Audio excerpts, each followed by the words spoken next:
Gayatri online classes में सभी साथियों को स्वागत है। आइए और आज इन क्लास के अंदर हम लोग क्लास 12 हिस्ट्री और हिस्ट्री का हम लोग टॉप 50 यानी कि 50 सब्जेक्ट प्रश्नों को देखेंगे, जो प्रश्न आपके बोर्ड एग्जाम के लिए काफी ज्यादा क्या होंगे, लाभदायक होंगे। यानी कि आपको मैं ये बता दूं, ये प्रश्न आपके बोर्ड एग्जाम में लगभग मैं आपको उम्मीद करता हूँ अगर आप इन 50 प्रश्नों को करते हैं तो आपको 15 प्रश्न बनाने में कहीं से कोई दिक्कत नहीं रहने वाली है। जब आपको मैंने गारंटी बैच लॉन्च किए थे और क्रैश कोर्स बैच लॉन्च किए थे, उसमें बताए थे क्या आप लोग के लिए जो है क्या करने वाले, तो आप लोगों को मैं गेस्ट क्वेश्चन देंगे और ये गेस्ट क्वेश्चन जो होगा एकदम शॉर्ट गेस्ट क्वेश्चन होगा, शॉर्ट गेस्ट क्वेश्चन। यानी कि आपको मैं बताऊं, ये जो गेस्ट क्वेश्चन है बिल्कुल 50 प्रश्न दिए हैं और इन 50 प्रश्नों में पूरी गारंटी के साथ आपको 15 प्रश्न बोर्ड एग्जाम में मिलेंगे, बिल्कुल मिलेंगे, जिसमें कहीं से कोई संदेह आपको नहीं होनी चाहिए। तो आइए इन क्लास के अंतर्गत क्या सभी मैं आपको पहले बात कर लेता हूँ, क्या है हिस्ट्री क्लास 12 टॉप 50 यानी कि टॉप 50 शॉर्ट आंसर है, जो कि आप देख रहे हैं subjective question. Subjective short answer है और आपको मैं 15 लॉन्ग आंसर अलग से फिर करवा दूंगा, मात्र 15 लॉन्ग आंसर और 50 शॉर्ट आंसर। ठीक चलिए, और ये चीज क्या पूरे बुक से 100% लड़ने वाला बिल्कुल प्रश्न है, बिल्कुल मेरे भाई, ये 100% गारंटेड क्वेश्चन है। ये प्रश्न आपके बोर्ड एग्जाम में बिल्कुल गारंटी के साथ लगेगा, बिल्कुल लगेगा। और ये बिल्कुल आपकी क्लास क्या होने, रामबान क्लास आप लोगों के लिए साबित होने वाले हैं। सभी साथी लोग जल्द से जल्द आने का प्रयास करेंगे। और मैं आपको बता दूं, आप सभी साथी पूरा धैर्य के साथ क्लास को शुरू से अंत तक देखिए। लगभग 50 प्रश्न नहीं तो लगभग 1.5 घंटे की समय लग जाएगी, लगभग 1.5 घंटे पूरी क्लास को आप धैर्य के साथ देखने के बाद जो है अंत में आप लोग बताइएगा कि क्लास आखिर आप लोगों को कैसा लगा। इन क्लास में कोई प्रश्न में कोई डाउट हो या कुछ भी हो तो आप लोग अंत में कमेंट बॉक्स में बताइएगा। मैं प्रश्नों को फिर से कुछ क्या करूंगा, उसमें आपको मैं दूसरे किसी और लेक्चर में उन प्रश्नों पर बात कर लूंगा, डिस्कस कर दूंगा। ठीक चलिए, तो क्लास के समय जो भी आपको बातें हो आप लोग अंत में पूरा वीडियो देखने के बाद अंत में आप लोग जरूर बताइएगा। आइए हम लोग क्लास की करते हैं शुरुआत। तो आप कितना 50 यानी कि 50 प्रश्नों के साथ हम लोग क्लास की करेंगे बात। आइए हम लोग शुरू करते हैं क्वेश्चन नंबर 1 के साथ। पहला क्वेश्चन आपको देखने से लग रहा होगा क्या क्वेश्चन काफी क्या इजी क्वेश्चन है। बिल्कुल मेरे भाई, बिल्कुल इसी तरह के क्वेश्चन आपके एग्जाम में भी पूछे जाएंगे। पहला क्वेश्चन, अभिलेख किसे कहते हैं?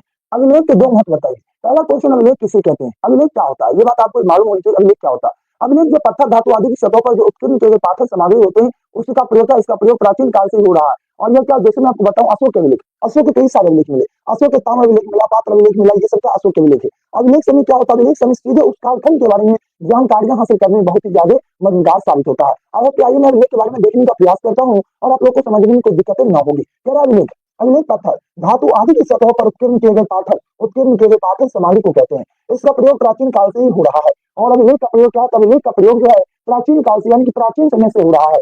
यह मुख्य रूप से शासकों का राज्यादेश होता था। और ये जो अभिलेख होता है, अभिलेख में क्या होता है, मुख्य रूप से शासक यानी कि राजा, राजाओं का अध्यादेश लिखे जाते हैं, यानी कि राजाओं के द्वारा शासन व्यवस्थाओं को चलाने में जो अध्यादेश यानी कि नियम कानून का प्रयोग होता है, उसी को क्या, उसी को लिखा जाता है, यानी कि शासकों का राज्यादेश होता था। सबसे प्राचीन अभिलेख अशोक के प्रस्थ अभिलेख हैं। और बात करें सबसे अगर प्राचीन अभिलेख की बात की जाए, सबसे प्राचीन अभिलेख क्या है, अशोक के प्रस्थ अभिलेख। और क्या सोना चांदी पीतल तांबा लोहा आदि पर लिखित अभिलेख पाए गए हैं।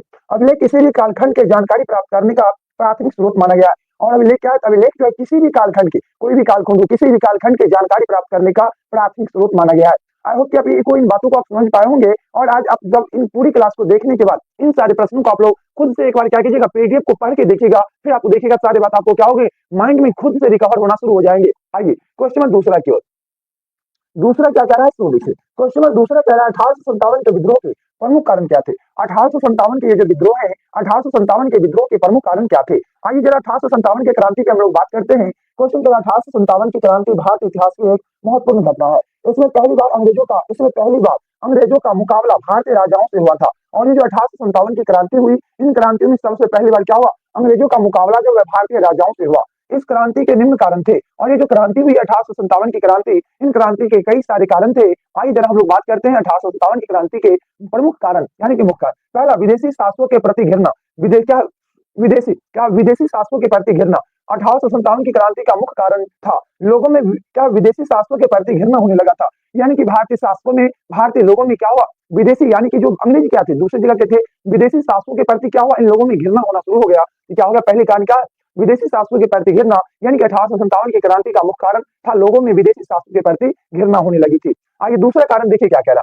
दूसरा कारण क्या था, दूसरा कारण है डलहौजी की साम्राज्यवादी नीति। डलहौजी की साम्राज्यवादी नीति, जिसको आप क्या कहते हैं, हड़प की नीति। डलहौजी ने हड़प की नीति शुरू किया। हड़प की नीति जिसको आप क्या कहते हैं, व्यक्तिगत का सिद्धांत कहते हैं। क्या कहते हैं, व्यक्तिगत का सिद्धांत। तो क्या है, डलहौजी की साम्राज्यवादी नीति, डलहौजी की हड़प नीति, डलहौजी की हड़प नीति, कुप्रशासन का आरोप और क्या दत्तपुत्र के नियमों के बदलाव के कारण सतारा और क्या नागपुर, झांसी, अवध आदि का अंग्रेजी साम्राज्य के विलय कर अंग्रेजी साम्राज्य में विलय कर दिया गया।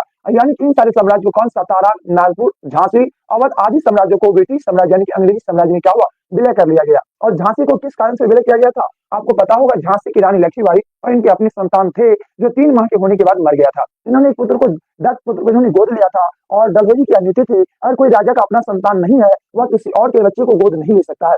और उस साम्राज्य को कहा तो ब्रिटिश साम्राज्य में मिला ली जाएगी, अंग्रेजी साम्राज्य में मिला ली जाएगी, ऐसी प्रावधान की गई थी। तो विलय कर दिया गया। इससे क्या हुआ? इससे यहाँ के स्थानीय शासकों और जनता अंग्रेजों के खिलाफ क्रांति की शुरुआत कर दी। और इसके विरुद्ध क्या हुआ? इससे यहाँ के स्थानीय शासकों और जनता अंग्रेजों के खिलाफ क्रांति की शुरुआत की। भारत का आर्थिक शोषण, फिर क्या हुआ? भारत का इन लोगों ने आर्थिक शोषण शुरू कर दिया। भारत का आर्थिक शोषण 1857 के क्रांति का एक मुख्य कारण था भारत का आर्थिक शोषण। इससे लोगों ने क्रांति की। इससे लोगों ने क्या हुआ? इससे लोगों ने क्रांति की। तीसरा कारण था ईसाई मसनदियों का भूमिका। अब क्या हुआ? यहाँ पर क्या हुआ?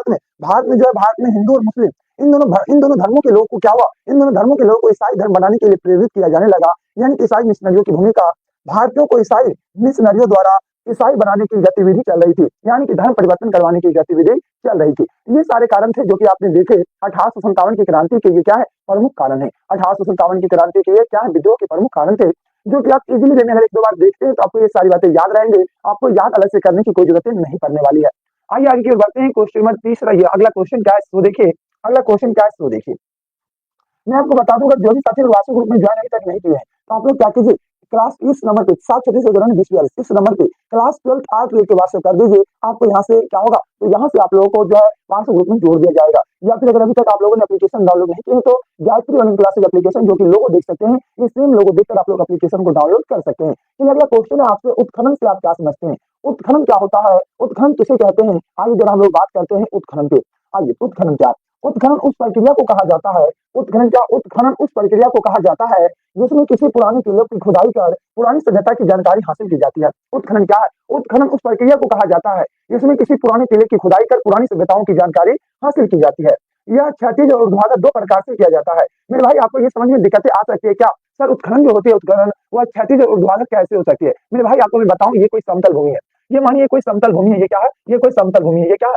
समतल कोई भूमि है। यहाँ पे मानिए खुदाई होगा, ऊपर से क्या होगा? ऊपर से जो है क्षैतिज खुदाई करते आएंगे। और मानिए यहाँ पे क्या है? यहाँ पे कोई सभ्यताओं के बारे में जानकारी मिल रही है। यहाँ पे हम क्या करेंगे? ऊर्ध्वाधर यहाँ तक क्षैतिज खुदाई करते आए और यहाँ पे हम ऊर्ध्वाधर खुदाई करना शुरू कर देंगे। क्या करेंगे? यहाँ से ऊर्ध्वाधर खुदाई करना शुरू कर देंगे। ये इसी को कहते हैं, यानी कि ऊपर से सीधे गए, अंदर खुलते गए और फिर अंदर में क्या करेंगे? अपने क्षेत्रफल को बढ़ा लेंगे। वही क्या होता है? क्षैतिज और ऊर्ध्वाधर 2 प्रकार से किया जाता था। इसमें प्राचीन कालीन क्या है? पुरावशेष जैसे अभिलेख और क्या मृग मूर्तियां, सिक्के, भवन अवशेष आदि पाए जाते हैं। इसी के आधार पर इतिहासकार एवं पुरातत्ववेत्ता इसका काल निर्धारण करते हैं। और इसी के आधार पर क्या होते हैं? इतिहासकार और पुरातत्ववेत्ता क्या करते हैं? इसके काल निर्धारित करते हैं, यानी कि कितनी पुरानी सभ्यता है, इन चीजों का निर्धारण किया जाता है। मेरे भाई, अगर आप लोगों को ये वीडियो अच्छी लग रही होगी, ये क्लास अगर आपको अच्छा लग रहा होगा तो आप लोग क्या करेंगे? वीडियो को लाइक करके, और क्या चैनल पर अगर नए आए हो जो भी साथी, चैनल को सब्सक्राइब कर लेंगे। चैनल पे जो भी साथी अगर नए आए हो तो चैनल को सब्सक्राइब कर लेंगे, और वीडियो को लाइक नहीं किया हो तो वीडियो को भी सभी साथी लाइक कर दीजिएगा, ठीक। और अंत में मैं आपसे पूछूंगा जरूर, आपको ये क्लास कैसा लगा? अपना अपना प्रतिक्रिया अंत में जरूर दीजिएगा, ठीक। चलिए अगला क्वेश्चन पर बढ़ेंगे। क्वेश्चन में आगे क्या है शुरू देखिएगा। अगला क्वेश्चन आपके समक्ष मेरे भाई, क्वेश्चन क्या है शुरू देखिए। क्वेश्चन क्या कह रहा है शुरू देखिएगा।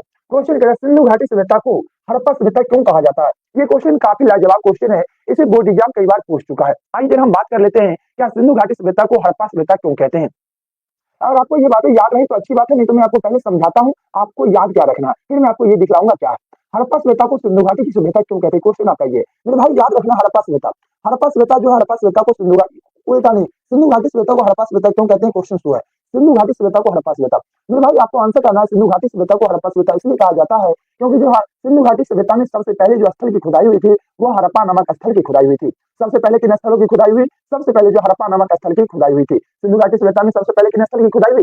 सर्वप्रथम जो हड़प्पा नामक स्थल की खुदाई हुई, और इन्हीं कारण इन सभ्यता का नाम हड़प्पा सभ्यता पड़ गया, और इसी कारण से सभ्यता का नाम क्या पड़ गया? तो हड़प्पा सभ्यता पड़ गया। आई होप ये बातें आपको अच्छी तरह से समझ में आ रहा होगा। आइए हम लोग देखते हैं क्या लिखा हुआ है।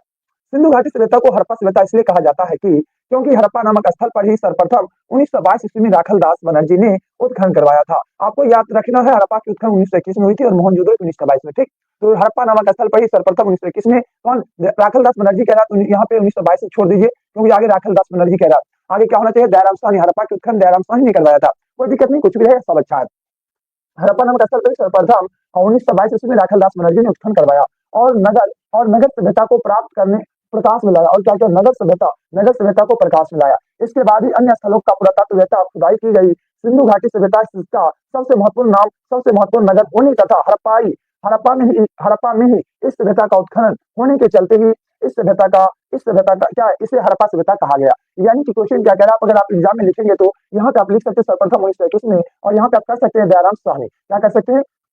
दयाराम दयाराम साहनी कर सकते हैं, कोई दिक्कत आपको नहीं होगा। दयाराम साहनी कर सकते हैं, कोई दिक्कत नहीं होगा। यानी कि हड़प्पा क्या सिंधु घाटी सभ्यता को हड़प्पा सभ्यता इसलिए कहा जाता है क्योंकि हड़प्पा नामक स्थल पर ही सर्वप्रथम 1921 ईस्वी में दयाराम साहनी के द्वारा उत्खनन करवाया गया था और नगर सभ्यता को प्रकाश में लाया गया। इसके बाद ही अन्य स्थलों का पुरातात्विक खुदाई की गई। सिंधु घाटी सभ्यता का सबसे महत्वपूर्ण नगर होने, ये हड़प्पा क्या सिंधु घाटी सभ्यता का सबसे महत्वपूर्ण नगर है, क्या सबसे महत्वपूर्ण नगर होने तथा हड़प्पा में ही इस सभ्यता का उत्खनन होने के चलते ही इस सभ्यता का नाम हड़प्पा सभ्यता भी कहा जाता है। आई होप ये क्वेश्चन भी आपको इजीली वे में याद हो गया होगा। आइए अगला क्वेश्चन पर बढ़िएगा। अगला क्वेश्चन क्या कह रहा है सो देखिएगा।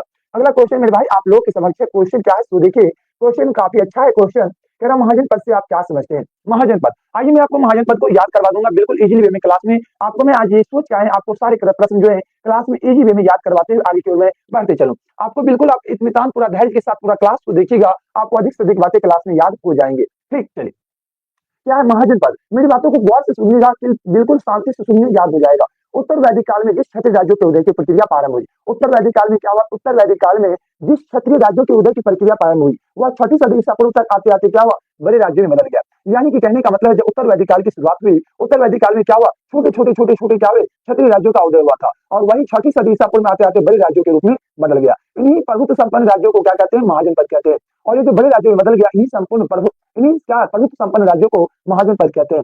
बौद्ध ग्रंथ आगुंतर निकाय और जैन ग्रंथ भगवती सूत्र में भी 16 महाजन पदों का जिक्र किया गया है जो निम्नलिखित है। और ये 16 महाजन पदों का नाम मैं आपको सीरियल वार में याद करवाता हूँ, क्रम याद करवाता हूँ, जो कि आपको याद करना इजी हो जाएगा। जरा मेरे साथ नाम को सुनिएगा, उसी सीरियल में याद कीजिएगा, याद हो जाएगा। काशी कौशल अंग मगध वज्जी मलचेदी, काशी कौशल अंग मगध वज्जी मलचेदी वतस कुरु पंचाल मतस सूरसेन अस्मक अवंती गंधार कंबोज। इस तरह से याद रखिएगा, 16 के 16 आपको एक सांस में याद हो जाएगा, एक सांस में। फिर से जरा सुनने का प्रयास कीजिएगा। काशी कौशल अंग मगध वज्जी मलचेदी वतस कुरु पंचाल मतस सूरसेन अस्मक अवंती गंधार और क्या कंबोज। ये 16 महाजन पद थे जो क्या हुआ? 6ठी सदी ईसा पूर्व आते आते बड़े राज्यों में परिणत हो गया। आगे कह रहा है आपसे, क्या कह रहा है? इन महाजन पदों में क्या? इन महाजन पदों में आपको ये वज्जी और क्या मल, इन महाजन पदों में वज्जी और मल गणराज्य थे। और इन 16 महाजन पद की बात की जाए, इन 16 महाजन पद में क्या है? वज्जी और मल क्या गणराज्य थे और शेष में राजतंत्रात्मक प्रणाली थी। और इन दोनों के सिवा जितने भी थे 16 महाजन पद में 14 महाजन पद वहां पे क्या है? राजतंत्रात्मक प्रणाली थी। इन महाजन पदों में सबसे शक्तिशाली मगध था और इन महाजन पदों में सबसे शक्तिशाली कौन? मगध था। आइए मैं आपको एक बार ये पढ़ के सुना देता हूँ आखिर ये क्या कह रहा। कह रहा उत्तर वैदिक काल में जिस क्षत्रिय राज्यों की उदय की प्रक्रिया आरंभ हुई थी वह 6ठी सदी ईसा पूर्व तक आते आते बड़े राज्यों में बदल गई और वह 6ठी सदी ईसा पूर्व तक आते आते क्या हुई? बड़े राज्यों में बदल गई। इन्हीं प्रभुत्व संपन्न राज्य को महाजन पद कहा गया। बौद्ध ग्रंथ आगुंतर निकाय के अनुसार 16 महाजन पद थे जो निम्नलिखित है। आइए बिल्कुल मैंने जिस शेड्यूल में आपको याद करवाए हैं उसी शेड्यूल में यहाँ पर भी हमने देने का प्रयास किए हैं।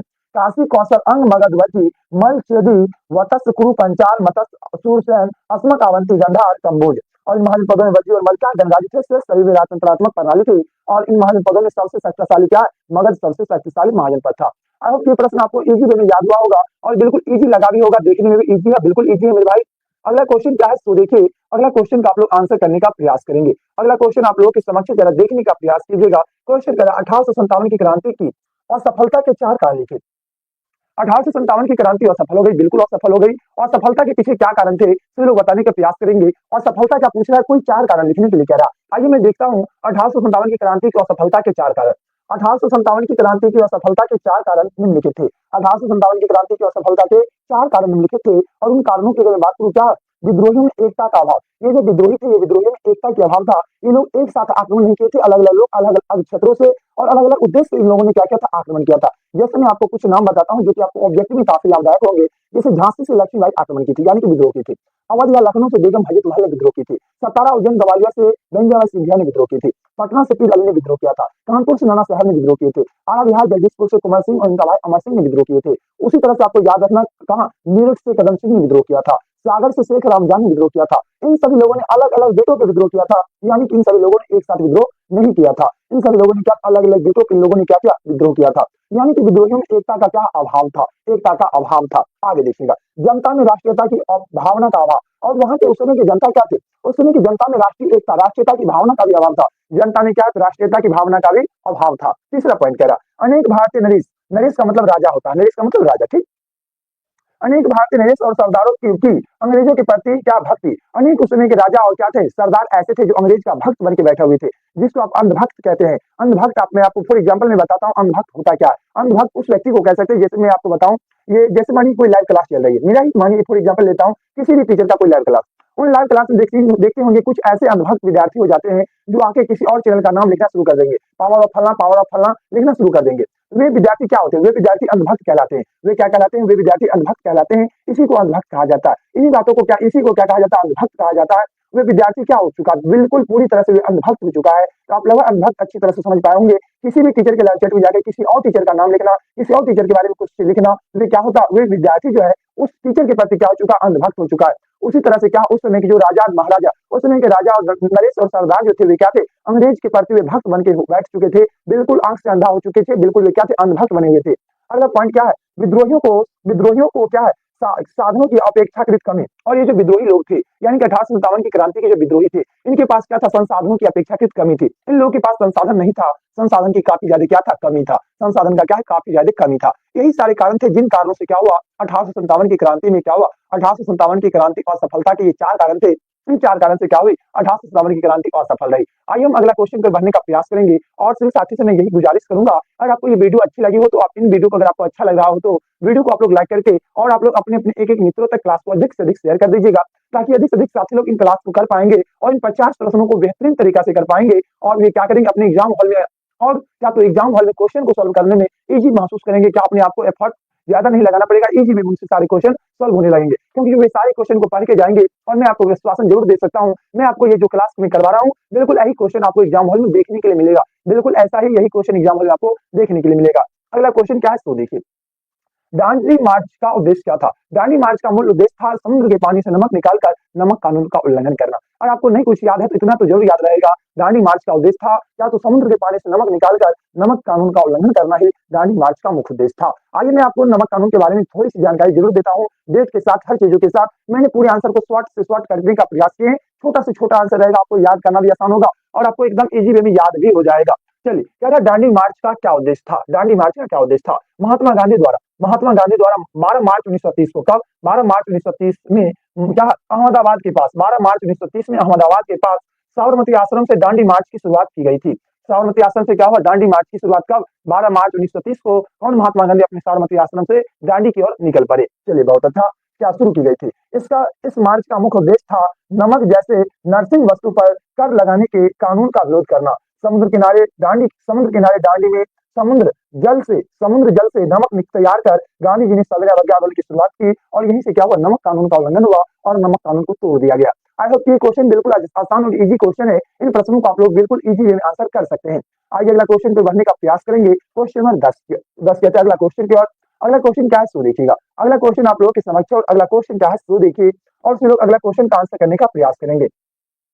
गांधी इरविन समझौता का परिचय दे। मेरे भाई, गांधी इरविन समझौता आसान बात है, आपको मैं जो बताता हूँ याद रखिएगा। आपको याद होगा 3 गोलमेज सम्मेलन हुआ था। गोलमेज सम्मेलन कितने हुए थे, आप कहिएगा सर 3 गोलमेज सम्मेलन हुए थे। आपसे मैं पूछूंगा अगर, क्या तो पहला गोलमेज सम्मेलन कब हुआ था, क्या आप लोग क्या आंसर दीजिएगा। पहली गोलमेज सम्मेलन जो है 1930 में हुआ था। और हम आपसे पूछेंगे क्या तो दूसरा गोलमेज सम्मेलन कब हुआ था, आप कहिएगा सर दूसरी गोलमेज सम्मेलन 1931 में हुआ था। और हम आपसे पूछेंगे क्या तो बताइए तीसरा गोलमेज सम्मेलन कब हुआ था, आप कहिएगा सर 1932 में हुआ था। बहुत सुंदर। तो पहली गोलमेज सम्मेलन 1930 में हुई थी और जिसमें आपको याद होगा क्या हुआ, तो कांग्रेस की ओर से कोई भाग नहीं लिया था। कांग्रेस की ओर से जब कोई भाग नहीं लिया तो प्रथम गोलमेज सम्मेलन क्या हुआ, विफल हो गया, यानी कि सफल नहीं हो पाया।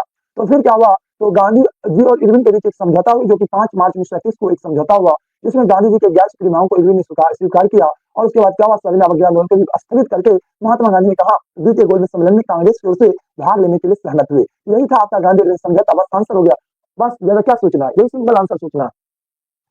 1930 में गांधी जी द्वारा सविनय अवज्ञा आंदोलन आरंभ किया गया। बिल्कुल आपको याद होगा, डेट याद हो तो डेट याद रखिएगा। 6 और कितना था, 6 अप्रैल था। 6 अप्रैल 1930 को क्या, तो 6 अप्रैल 1930 में गांधी जी द्वारा सविनय अवज्ञा आंदोलन आरंभ करने और क्या क्रांतिकारी आंदोलन में वृद्धि और क्या प्रथम गोलमेज सम्मेलन की विफलता ने सरकार को गांधी जी से वार्ता करने को बाध्य कर दिया। वायसराय इरविन ने उन्हें समझौता के लिए वार्ता आरंभ कर दी। 15 मार्च 1931 को गांधी इरविन पैक्ट हुआ और ये डेट याद रखिएगा, ऑब्जेक्टिव में क्वेश्चन पूछा जाता है। गांधी इरविन पैक्ट कब हुई, तो गांधी इरविन पैक्ट 15 करते 5 होगा, 5 मार्च 1931 को गांधी इरविन पैक्ट हुआ। इसके अनुसार सरकार ने राजनीतिक बंदियों को इसके अनुसार क्या तो सरकार ने राजनीतिक बंदियों को मुक्त करने राजनीतिक बंदियों को मुक्त करने और सहयोग आंदोलन के दौरान जब्त की गई संपत्ति लौटाने और दमनात्मक कार्रवाई बंद करने तथा मुकदमे वापस लेने की शर्त मान ली। भारतीयों को नमक बनाने का अधिकार मिला। इस सब से बदले में गांधी जी ने आंदोलन वापस लेने, बहिष्कार की नीति त्यागने एवं द्वितीय गोलमेज सम्मेलन में भाग लेने की सहमति प्रदान की। कहाँ पे? तो आपको याद रखना, द्वितीय गोलमेज सम्मेलन में भाग लेने की अनुमति क्या की? प्रदान की। यही आपका था गांधी इरविन समझौता। जो इजी क्वेश्चन है, ये सब बिल्कुल इजी क्वेश्चन है और एग्जाम में ऐसा ही क्वेश्चन पूछा जाता है। एग्जाम में भी ऐसा ही क्वेश्चन पूछा जाता है। आइए अगला क्वेश्चन पर बढ़ेंगे। अगला क्वेश्चन क्या कह रहा है इसको देखिए और सभी साथी अगला क्वेश्चन को समझने का प्रयास करेंगे। चलिए अगला क्वेश्चन आप लोगों के समक्ष है और ये क्वेश्चन आपसे कह रहा है क्या? अकबर की बात हो रही है। क्वेश्चन क्या? अकबर ने यात्रा कर क्यों समाप्त किया? 2 कारण लिखे। अब क्वेश्चन करा अकबर के द्वारा यात्रा कर क्यों समाप्त कर दिया गया? 2 कारण लिखे। अकबर ने यात्रा कर क्यों समाप्त कर दिया? आइए देखिएगा जरा। अकबर ने 1563 में ईस्वी में हिंदुओं पर तीर्थ यात्रा कर को समाप्त कर दिया। इसके 2 कारण थे। हिंदुओं पर से क्या क्या 1563 में अकबर ने तीर्थ यात्रा कर को समाप्त कर दिया और समाप्त करने के पीछे 2 कारण क्या है जरा देखिएगा। पहला कारण राजनीतिक आवश्यकता। दूसरा क्या है? वैवाहिक संबंध। राजनीतिक आवश्यकता में क्या अकबर यह मानता था कि हिंदुओं में क्या है? तो अकबर यह मानता था कि हिंदुस्तान में हिंदू बहुसंख्यक है। अकबर यह मानता था हिंदुस्तान में क्या हिंदू बहुसंख्यक परिवार है, यानी कि हिंदू बहुसंख्यक जातीय संख्या है, हिंदू बहुसंख्यक है। उन्हें सत्ता के प्रति वफादार बनाने के लिए हिंदू को क्या अपनी सत्ता के प्रति वफादार बनाने के लिए उनके धार्मिक मामलों में हस्तक्षेप नहीं करना चाहिए। और अगर हिंदुओं को क्या करना है, अपनी सत्ता के प्रति अगर वफादार बना के रखना है, उनके धार्मिक मामलों में हस्तक्षेप नहीं करना चाहिए। ये अकबर मानते थे। ठीक। दूसरा कारण वैवाहिक संबंध। अकबर के हरम जो होती है, राजा की जो रानियां जहाँ रहती है, जिस महल में राजा की रानियां रहती है उसी को हरम कहते हैं। राजा की रानियां जिस महल में रहती है उसे क्या कहते हैं? उसी को हरम कहते हैं। तो अकबर के हरम में कई रानियां हिंदू परिवार की थी। उन रानियों के प्रभाव के कारण भी अकबर धार्मिक सहिष्णुता की नीति अपनाते हुए यात्रा कर समाप्त कर दिया। और अकबर ने क्या किया? अकबर ने यात्रा कर को समाप्त कर दिया। आइए आगे बढ़ते हैं। अकबर के नवरत्नों के नाम लिखिए। ये क्वेश्चन भी काफी अच्छा क्वेश्चन है। अकबर के 9 नवरत्न थे, आप भी जानते हैं। अकबर के दरबार में कितने नवरत्न थे? 9 नवरत्न थे। और क्या करा? उन 9 नवरत्नों के नाम लिखे। आइए बिल्कुल इजी वे में हम लोग समझेंगे अकबर के 9 नवरत्नों के नाम। चलिए देखिएगा। अकबर के दरबार में विभिन्न विधाओं के विशेषज्ञ थे। अलग अलग चीजों के क्या थे? अलग अलग विशेषज्ञ थे। यानी कि अकबर के दरबार में विभिन्न विधाओं के क्या है? विशेषज्ञ थे, जिन्हें अकबर के दरबार का 9 रत्न कहा जाता था। इन 9 रत्नों के नाम इस प्रकार हैं। और इन 9 रत्नों के नाम क्या है? ये जो इनके दरबार में 9 रत्न थे, 9 नवरत्न थे, उन 9 नवरत्नों के नाम इस प्रकार थे। आइए जरा देखने का प्रयास कीजिएगा। पहला अब्दुल रहीम खान ए खान। क्या है? अब्दुल रहीम खान ए खान। दूसरा क्या? हकीम हुकाम। तीसरा मुल्ला दो प्याजा है। ठीक, मुल्ला दो प्याजा। तीसरा अबुल फजल। चौथा है फैजी। अबुल फजल फैजी अपना सहोदर भाई था। ठीक, दोनों भाई था। और आपका 5वां 6ठा हो जाएगा तानसेन। 7वां राजा मानसिंह। 8वां आपका टुरनमल और 9वां आपका बीरबल। ये 9 क्या है? अकबर के 9 नवरत्न थे। ये 9 क्या है? अकबर के 9 नवरत्न थे। बिल्कुल सही का आंसर हो जाएगा। आइए अगला क्वेश्चन पर बढ़िए। अगला क्वेश्चन क्या कह रहा है तो देखिए। अगला क्वेश्चन आपसे पूछ रहा है क्या? गुप्त काल के 2 अभिलेखों के नाम लिखिए। गुप्त काल के कोई 2 अभिलेख आपको जो याद रहे वही लिखिएगा, कोई दिक्कत नहीं है। तो कह रहा है क्या? गुप्त काल के 2 अभिलेखों के नाम लिखे। गुप्त काल के 2 अभिलेख हैं। पहला प्रयाग प्रशस्ति, जो कि हरिसेन ने लिखा था, समुद्रगुप्त के बारे में लिखा था। प्रयाग प्रशस्ति हरिसेन द्वारा निर्मित। इस प्रशस्ति में समुद्रगुप्त के सैनिक अभियानों, विजय आदि का वर्णन है। क्या तो हरिसेन द्वारा निर्मित इस प्रशस्ति में क्या है? समुद्रगुप्त के सैनिक अभियान और क्या विजय आदि का विवरण है। और महरौली का लौह स्तंभ। और क्या तो महरौली का लौह स्तंभ। ये क्या है? गुप्त काल के 2 अभिलेखों के नाम है जो आप इजी वे में याद कर सकते हैं। अगला क्वेश्चन क्या है तो देखिए। क्या वैदिक काल में आश्रम व्यवस्था पर प्रकाश डाले। वैदिक काल में एक मनुष्य को 100 साल मानकर और उसके 4 भागों में क्या हुआ था? विभाजित कर दिया गया था। आइए हम लोग वैदिक काल में आश्रम व्यवस्था पे क्या करेंगे? आश्रम व्यवस्था पे प्रकाश डालने का काम करेंगे। वैदिक काल में आश्रम व्यवस्था पे प्रकाश डाले, आपका क्वेश्चन यही है। चलिए देखिएगा। उत्तर वैदिक काल में वर्ण व्यवस्था के साथ साथ आश्रम व्यवस्था भी क्या भारतीय समाज का अंग बन गई थी। आश्रम व्यवस्था भी क्या था? भारतीय समाज का अंग बन गई थी। मनुष्य की आयु को 100 वर्ष मानकर, यानी कि कोई भी मनुष्य की आयु को कितना 100 वर्ष मानकर प्रत्येक आश्रम के लिए 25 वर्ष की समान अवस्था निश्चित कर दी गई। और 100 साल मानकर उसको 4 भाग में बांट दिए और 25-25 वर्ष का क्या क्या एक समान अवस्था निश्चित कर दी गई। और ये 4 आश्रम इस प्रकार है। पहला ब्रह्मचर्य आश्रम, यानी कि जन्म से लेकर 25 वर्ष तक। जन्म से 25 वर्ष तक जो है आपका क्या है? ब्रह्मचर्य आश्रम। क्या है? ब्रह्मचर्य आश्रम। इस आश्रम में व्यक्ति अपने गुरु के आश्रम में रहकर ब्रह्मचर्य का पालन करते हैं। और इस आश्रम में व्यक्ति अपने गुरु कि आश्रमों में रहकर ब्रह्मचर्य का पालन करते हैं और विद्या ग्रहण करते हैं। और क्या करते हैं? तो विद्या ग्रहण करते हैं। आइए दूसरा पॉइंट क्या है? तो कह रहा है गृहस्थ आश्रम। गृहस्थ आश्रम जो है आपका 25 वर्ष से लेकर 50 वर्ष तक, यानी कि जब आप क्या गुरु के यहाँ से ज्ञान प्राप्त करके आ चुके हैं, आप अब कहाँ गृहस्थ आश्रम में प्रवेश कर चुके हैं। गृहस्थ आश्रम जो कि आपका 25 से 50 वर्ष तक अपनी शिक्षा समाप्त करने के बाद व्यक्ति विवाह करने अपनी शिक्षा समाप्त करने के बाद व्यक्ति विवाह करके गृहस्थ धर्म का पालन करता है। जब अपनी शिक्षा को ग्रहण पूरा कर लिया, समाप्त कर लिया, शिक्षा समाप्त करने के बाद व्यक्ति क्या करेगा? विवाह करके गृहस्थ धर्म का पालन करेगा, शादी करके गृहस्थ धर्म का पालन करेगा। तीसरा कह रहा वानप्रस्थ आश्रम। वानप्रस्थ आश्रम क्या होता है? जो कि आपका 50 से लेकर 75 तक, इस आश्रम में व्यक्ति सांसारिक चिंताओं से मुक्त होकर तथा जंगलों में रहकर एकांत स्थान में क्या आत्मचिंतन तथा जीवन की गूढ़ बातों पर ध्यान करता है। यानी कि जब आप 50 से 75, जो कि आपका क्या वानप्रस्थ आश्रम, इस आश्रम में व्यक्ति सांसारिक चिंताओं से मुक्त होकर तथा जंगल में रहकर एकांत स्थान में आत्मचिंता तथा जीवन के गूढ़ बातों पर क्या करेगा? ध्यान करता है। अगला पॉइंट है संन्यास आश्रम, जो कि आपका 75 से 100 वर्ष तक। संन्यास आश्रम कितना से कितना? 75 से 100 वर्ष तक क्या है? आपका संन्यास आश्रम है। 75 से 100 वर्ष तक संन्यास आश्रम। आइए जरा संन्यास आश्रम में क्या है, जरा उन बातों को देखने का प्रयास करेंगे। यह अंतिम आश्रम, यह क्या है? यह अंतिम आश्रम था। इसमें व्यक्ति अपनी कुटी को छोड़कर सन्यासी बन जाता था और कठिन तप द्वारा मुक्ति और मोक्ष की कामना करता था। यही आपका क्या था?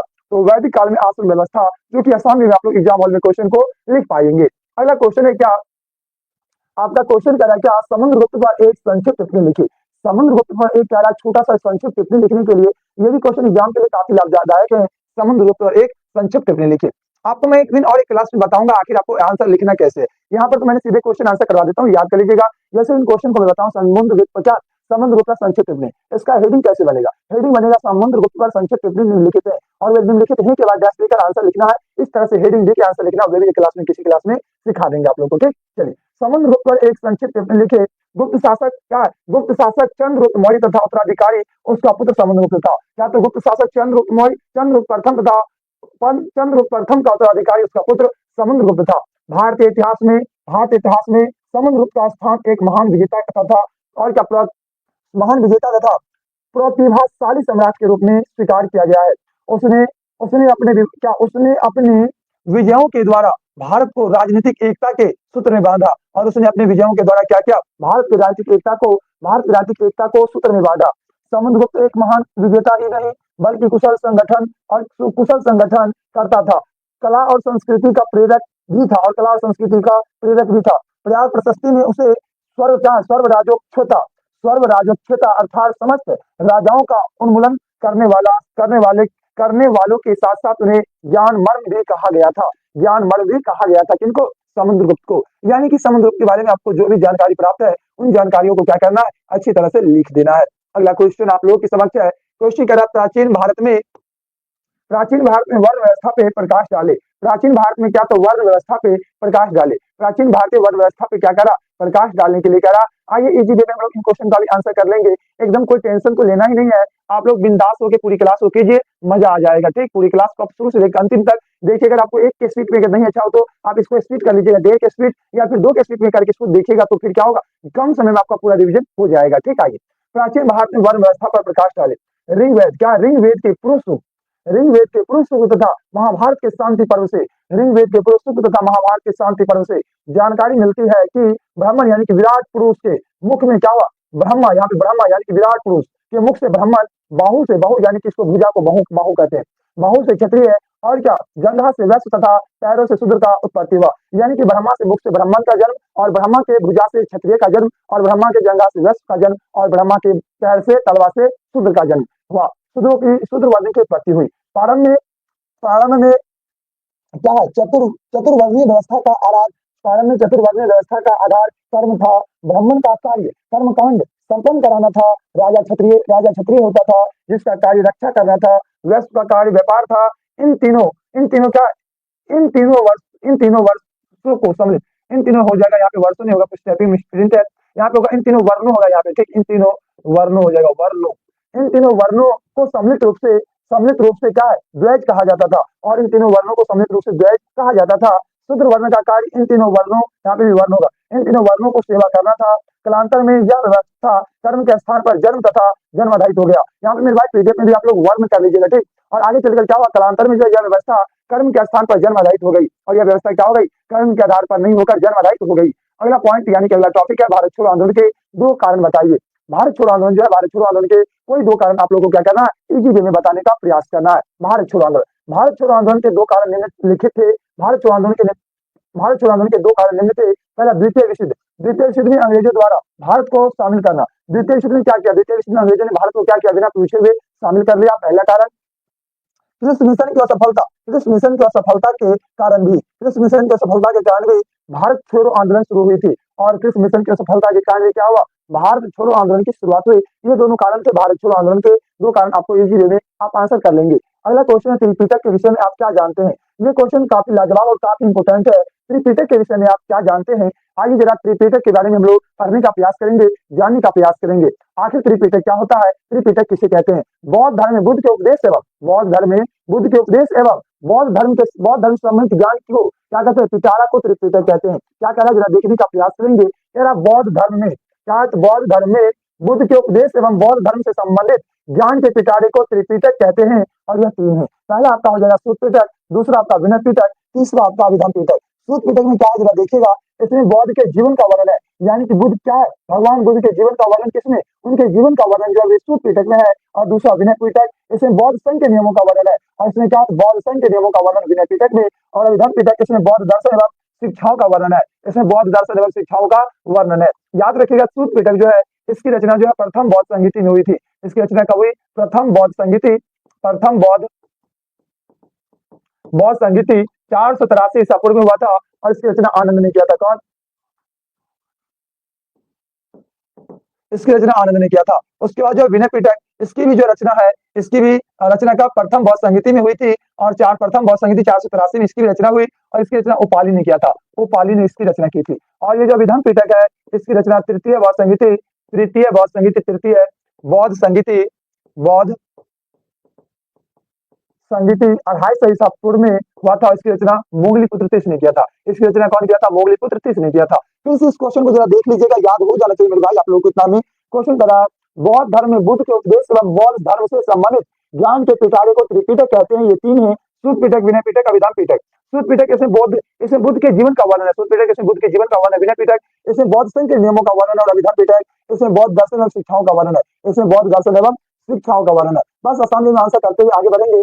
क्वेश्चन अगला देखिए क्या कह रहा, अल बरूनी पर एक संक्षिप्त टिप्पणी लिखे। अल बरूनी पर क्या कह रहा, अल बरूनी पर एक संक्षिप्त यानी कि छोटा सा टिप्पणी लिखना है। अल बरूनी के बारे में आप लोगों को अच्छी तरह से पता होगा, यह कहाँ के रहने वाला था, इसके बारे में आपको हर एक चीज पता होगा। उन्हीं बातों को आप क्या कीजिएगा, एकदम अच्छी तरह से राइट डाउन कर दीजिएगा, आंसर आपका हो जाएगा। आइए जरा देखिएगा, अल बरूनी एक फारसी विद्वान लेखक, अल बरूनी क्या, फारसी विद्वान लेखक, वैज्ञानिक और क्या, धर्मेंद्र हो जाएगा, धर्मज्ञ, वैज्ञानिक, धर्मज्ञ तथा विचारक था। अल बरूनी क्या, फारसी विद्वान लेखक, वैज्ञानिक और क्या, धर्मज्ञ तथा विचारक था। यह गजनी का रहने वाला था, और अल बरूनी का जन्म कहाँ हुआ था, फारसी में हुआ था। कब, 973 में। यह गजनी के रहने वाला था। इसने महमूद गजनवी के अभियानों के दौरान भारत आया था। आंखों देखी घटनाओं का वर्णन किताबुल हिंद में किया है, और अल बरूनी के द्वारा किताबुल हिंद लिखा गया है, जो कि अरबी भाषा में लिखा गया है, अरबी भाषा में लिखा गया है। और इन किताब में कितना 80 अध्याय है, इन किताब में कितने अध्याय हैं, इन किताब में जो है, इन किताब में 80 अध्याय है। तो किताबुल हिंद में क्या है, इसने भारत में प्रचलित सती प्रथा, राजाओं के आपसी फूट आदि की विस्तृत जानकारी अपनी किताबों में लिखा है। और इसने क्या किया, इसने भारत में प्रचलित सती प्रथा, राजाओं की आपसी फूट आदि की विस्तृत जानकारी अपनी किताबों में की है। इन बातों को आप अपनी तरह से अच्छी तरह से राइट डाउन कीजिएगा, और ये ना याद है तो आपको मैं सिंपल याद करवाता हूँ, याद हो जाएगा। अल बरूनी का जन्म ख्वारिज में 973 ईस्वी में हुआ था। अल बरूनी जो है, अल बरूनी कई भाषाओं का ज्ञाता था, और अल बरूनी गजनी के साथ भारत आया था। अल बरूनी जब भारत आया तो भारत में भारत के आंखों देखा हालों कई आंखों देखी घटनाओं का उन्होंने हाल कहा, तो किताबुल हिंद में लिखी उन्होंने। किताबुल हिंद जो कि अरबी भाषा में लिखा गया, जो कि अल बरूनी का जो क्या आत्मकथा है, और इस बुक में टोटल 80 अध्याय थे, इन बुक में टोटल 80 अध्याय थे। और जो है क्या, इन बुक में टोटल 80 अध्याय हैं। और जो है अल बरूनी की इन बुक किताबों से हमें भारत के जो है जाति व्यवस्था, यहाँ के प्रशासनिक व्यवस्था के बारे में हमें जानकारियां प्राप्त होती है। बस इन्हीं बातों को आप लिख दीजिएगा सुंदर तरीके से, आपका आंसर अच्छा से हो जाएगा सही, कहीं से कोई दिक्कत आपको नहीं होने वाला है। आइए अगला क्वेश्चन की ओर। अगला क्वेश्चन क्या है तो देखिए, अगला क्वेश्चन का आंसर करने का प्रयास कीजिए। क्वेश्चन आपसे पूछ रहा है क्या लॉटरी कमेटी के बारे में आप क्या जानते हैं।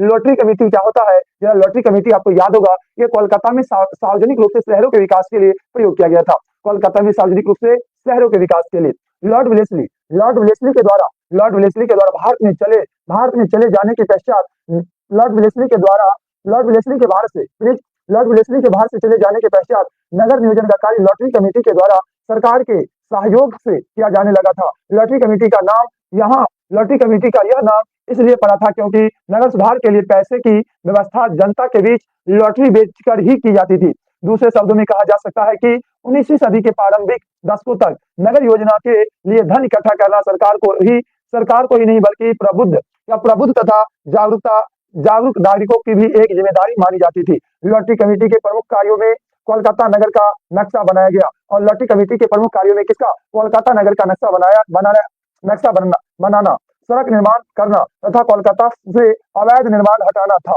ये सब क्या थे? यानी कि लॉटरी कमेटी का एक सार्वजनिक रूप से शहरों के विकास के लिए कहा तो कोलकाता में कब 1817 में शुरू किया गया था। कब? 1817 में शुरू किया गया था। आइए अगला क्वेश्चन फिर बढ़िएगा। अगला क्वेश्चन क्या है इसको देखने का प्रयास करेंगे। अगला क्वेश्चन आपसे पूछ रहा है सिविल लाइन का विकास किस प्रकार हुआ। सिविल लाइन का विकास जो है सिविल लाइन का विकास किस प्रकार हुआ सिविल लाइन का विकास किस प्रकार हुआ देखिएगा। औपनिवेशिक काल में ब्रिटिश क्या अफसरों के आवासीय पक्षों को सिविल लाइन कहा गया। यानी कि जहां पर ब्रिटिश क्या थे, ब्रिटिश अफसर लोग रहा करते थे, उन लोगों ने क्या किया, अपने आवासीय के लिए अलग से सिविल लाइन बनवाया था। यानी कि ब्रिटिश अधिकारी लोगों को रहने के लिए जो आवासीय क्षेत्र था उसी को सिविल लाइन कहते हैं। आवासीय क्षेत्र को क्या कहते हैं? सिविल लाइन कहते हैं। वही कह रहा है, क्या कह रहा है? औपनिवेशिक काल में ब्रिटिश अफसरों की आवासीय क्षेत्र को सिविल लाइन कहा जाता था। इस क्षेत्रों में अंग्रेज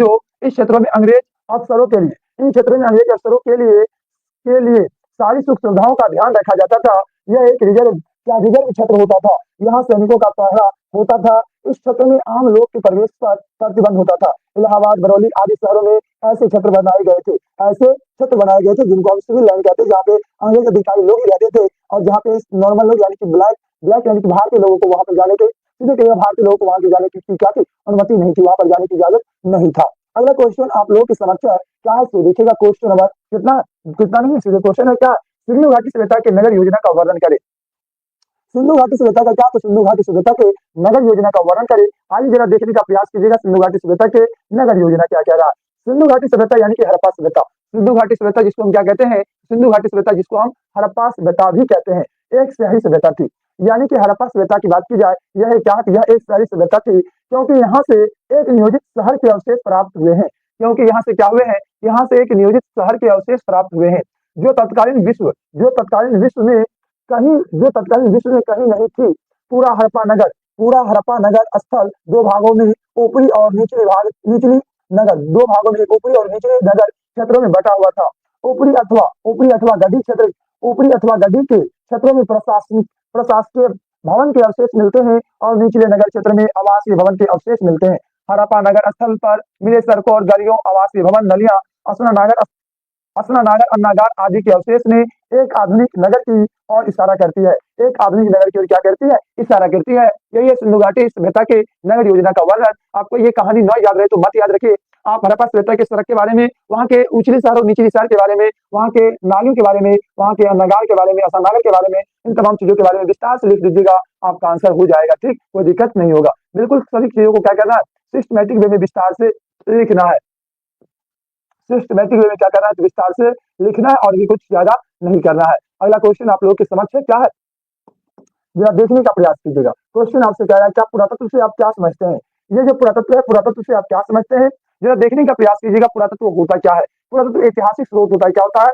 पुरातत्व ऐतिहासिक स्रोत होता है। उत्खनन से प्राप्त सभी सामग्रियों को क्या कहा जाता है? पुरातत्व कहा जाता है। यानी उत्खनन के दौरान जो भी सामग्री प्राप्त होते हैं, उत्खनन से प्राप्त सभी सामग्रियों को पुरातत्व कहा जाता है। इसमें क्या? इसमें मूर्तियों, शिलालेख, इसमें मूर्तियां, शिलालेख, अस्थि अवशेष और क्या मिट्टी के बर्तन, सिक्के और क्या पसान उपकरण आदि आते हैं। यानी कि मिट्टी के अंदर जो भी हमें खुदाई के दौरान प्राप्त होते हैं उन्हें क्या कहते हैं? पुरातत्व कहते हैं। क्या कहते हैं? पुरातत्व कहते हैं। पुरातत्व क्या है? पुरातत्व ऐतिहासिक स्रोत है। पुरातत्व ऐतिहासिक स्रोत होता है। उत्खनन से प्राप्त सभी सामग्री को पुरातत्व कहा जाता है। ऐसे मूर्तियों, शिलालेख, अस्थि अवशेष, मिट्टी के बर्तन, सिक्के और क्या पाषाण उपकरण आदि आते हैं। ये सभी चीटियां जैसे ये सभी चीजें जिस कालखंड की होती है, ये जो उत्खनन के दौरान जो प्राप्त होता है, यानी कि खुदाई के दौरान जो प्राप्त होता है, ये सभी चीजें जिस कालखंड की होती है, उस कालखंड की प्राथमिक ऐतिहासिक स्रोत मानी जाती है, और ये उस कालखंड की क्या तो प्राथमिक ऐतिहासिक स्रोत मानी जाती है। अगला क्वेश्चन है आपके समक्ष, क्वेश्चन नंबर क्या, जैन धर्म और बौद्ध धर्म में चार समानताओं को लिखे। जैन धर्म और बौद्ध धर्म, इन दोनों धर्मों में क्या चार ऐसी कोई गुण है जो क्या समान है। इन दोनों धर्मों के चार समान गुण को क्या कह रहा है, लिखने के लिए कह रहा है। जैन धर्म और बौद्ध धर्म के चार समान गुण, क्या तो दोनों के चार समान गुण आप आसान वे में लिख सकते हैं, जरा देखने का प्रयास कीजिएगा। बौद्ध धर्म एवं जैन धर्म की चार समानताएं निम्न है। बौद्ध धर्म और जैन धर्म की चार समानताएं निम्न है, जरा देखने का प्रयास कीजिएगा क्या है चार समानताएं।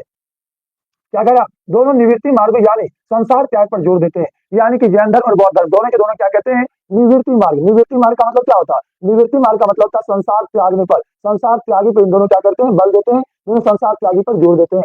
दोनों में क्या, दोनों में कर्मवाद एवं पुनर्जन्म पर जोर दिया गया है। दोनों में कर्मवाद यानी कि जैसा कर्म करोगे वैसा फल भोगोगे, तो कर्मवाद और पुनर्जन्म पर जोर दिया गया है। दोनों धर्म अहिंसा एवं मानववाद पर जोर देते हैं, और दोनों धर्म क्या कहते हैं, दोनों धर्म जो है अहिंसा एवं मानववाद पर जोर देते थे। दोनों संस्कृत की जगह जन भाषा में धर्म का प्रचार प्रसार किया, और इन दोनों ने क्या किया, जैन धर्म बौद्ध धर्म दोनों के दोनों संस्कृत की जगह पर जन भाषा में धर्म का प्रचार प्रसार किया। आई होप कि आप इन दोनों समानताओं को एक दो बार पढ़िएगा, तब को ऑलरेडी ये सारी बातें याद हो जाएंगी, कोई दिक्कत नहीं होगा। अगला क्वेश्चन है, महाभारत के महत्व को लिखे। आइए जरा देखने का प्रयास करेंगे महाभारत के क्या है महत्व, इसको जरा सभी लोग देखने का प्रयास करेंगे। महाभारत के महत्व को लिखे, महाभारत के महत्व को लिखे। महाभारत का विस्तार संस्कृत के पाठन के साथ ही समाप्त नहीं हो गया। महाभारत का महाभारत का विकास संस्कृत के पाठन के साथ ही समाप्त नहीं हो गया। शताब्दियों से इस महाकाव्य के अनेक पठांत अभी भिन्न भिन्न भाषाओं में लिखे गए। ये सब उस संवाद को दर्शाते थे जो इनके लेखकों, अन्य लोगों और समुदायों के बीच क्या कायम हुए। अनेक कहानियां जिसका उद्भव एक क्षेत्र विशेष में हुआ और जिनका खास लोगों के बीच प्रसार हुआ, वे सब इस महाकाव्य में समाहित कर ली गई। साथ ही इन महाकाव्य की मुख्य कथा की अनेक क्या पुनर्व्याख्याएं की गई है। इनके प्रसंगों में मूर्तिकला और चित्रों को भी दर्शाया गया है। इस महाकाव्य में नाटकों और नृत्य कलाओं के लिए भी विशेष वस्तु प्रदान किए गए। नृत्य कला और कलाओं के लिए भी विषय वस्तु प्रदान किए गए। विषय वस्तु यही है महाभारत के महत्व को लिखे। महाभारत के महत्व को इस तरह से आप लोग राइट डाउन कर सकते हैं। अगला है, दिगंबर श्वेतांबर कौन थे। यहाँ भी क्वेश्चन है, दिगंबर श्वेतांबर कौन थे। कभी क्वेश्चन रहेगा दिगंबर श्वेतांबर में अंतर लिखे। इसी तरह से क्वेश्चन कुछ से कुछ रहता है, थोड़ा मोड़ा क्या रहेगा, इसमें बदलाव होते रहता है, ये कोई बड़ी बातें नहीं है। आइए तो हम लोग बातें करेंगे दिगंबर और श्वेतांबर कौन थे।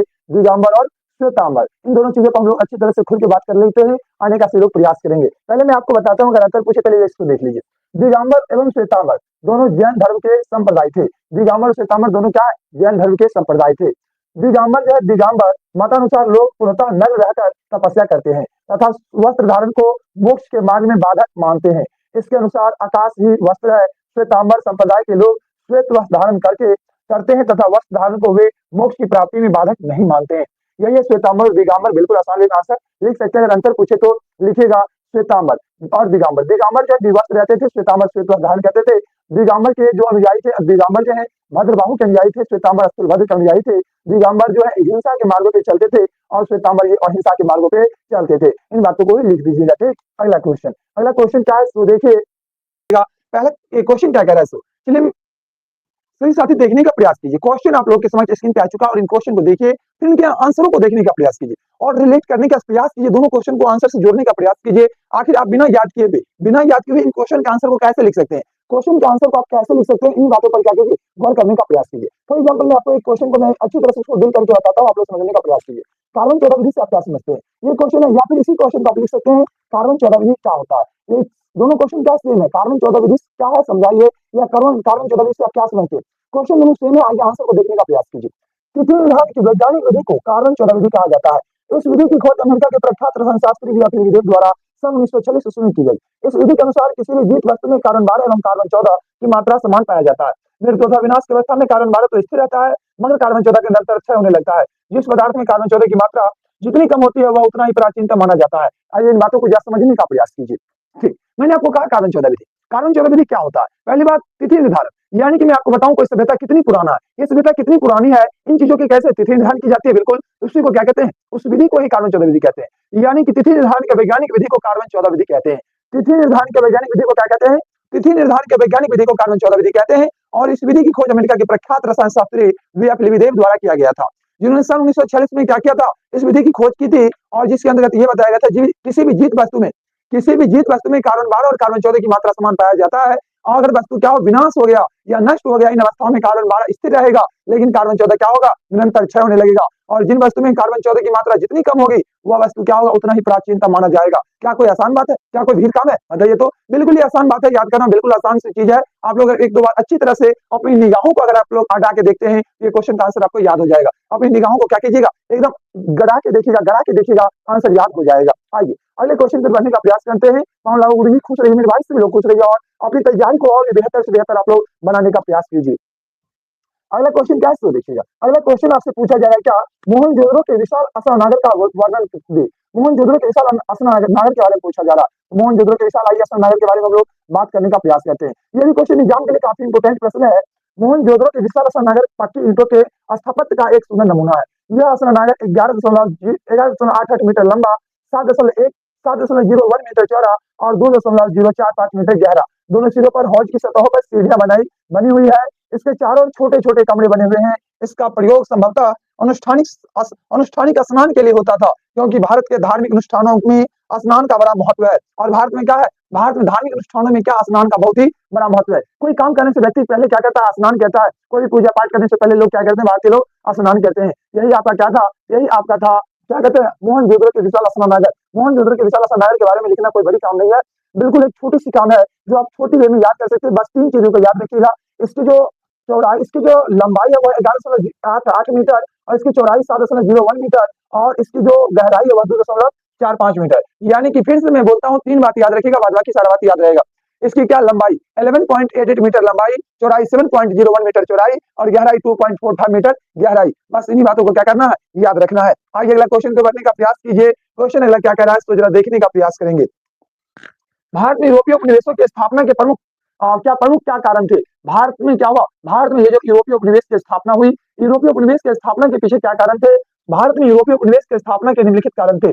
भारत में यूरोपीय उपनिवेश की स्थापना के निम्नलिखित कारण थे।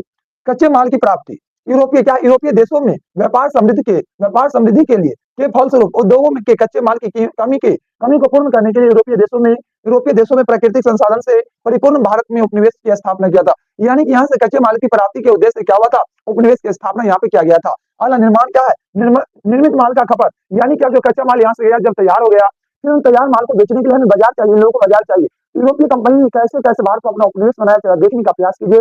निर्मित माल का खपत, उद्योगों को स्थापना एवं कच्चे माल की उपलब्धता से औद्योगिक उत्पादन तीव्र गति से बढ़ी। अतः निर्मित माल को क्या खपाने के लिए भी उपनिवेश की स्थापना की गई। खपाने का मतलब होता है खपत, यानी कि बेचने के लिए क्या होता, तैयार माल को बेचने के लिए भारत को अपना उपनिवेश बनाया गया था। 2 कारण आपने देखा, आगे और भी कारण होंगे, आगे देखिएगा। ईसाई धर्म का प्रचार, ये भी उनका एक मुद्दा था, ईसाई धर्म का प्रचार करना। उपनिवेशों के स्थापना के साथ साथ ईसाई धर्म प्रचार के साथ साथ गैर ईसाई लोगों को क्या ईसाई बनाना अपना परम कर्तव्य समझते थे वह। अतः ईसाई धर्म प्रचारकों ने उपनिवेशों की स्थापना का समर्थन किया, ताकि नए देशों में वे धर्म प्रचार कर सके, नए देशों में क्या कर सके, धर्म प्रचार कर सके। तो आपको ये 3 पॉइंट थे, जिस जगह फिर से देखने का प्रयास कीजिएगा।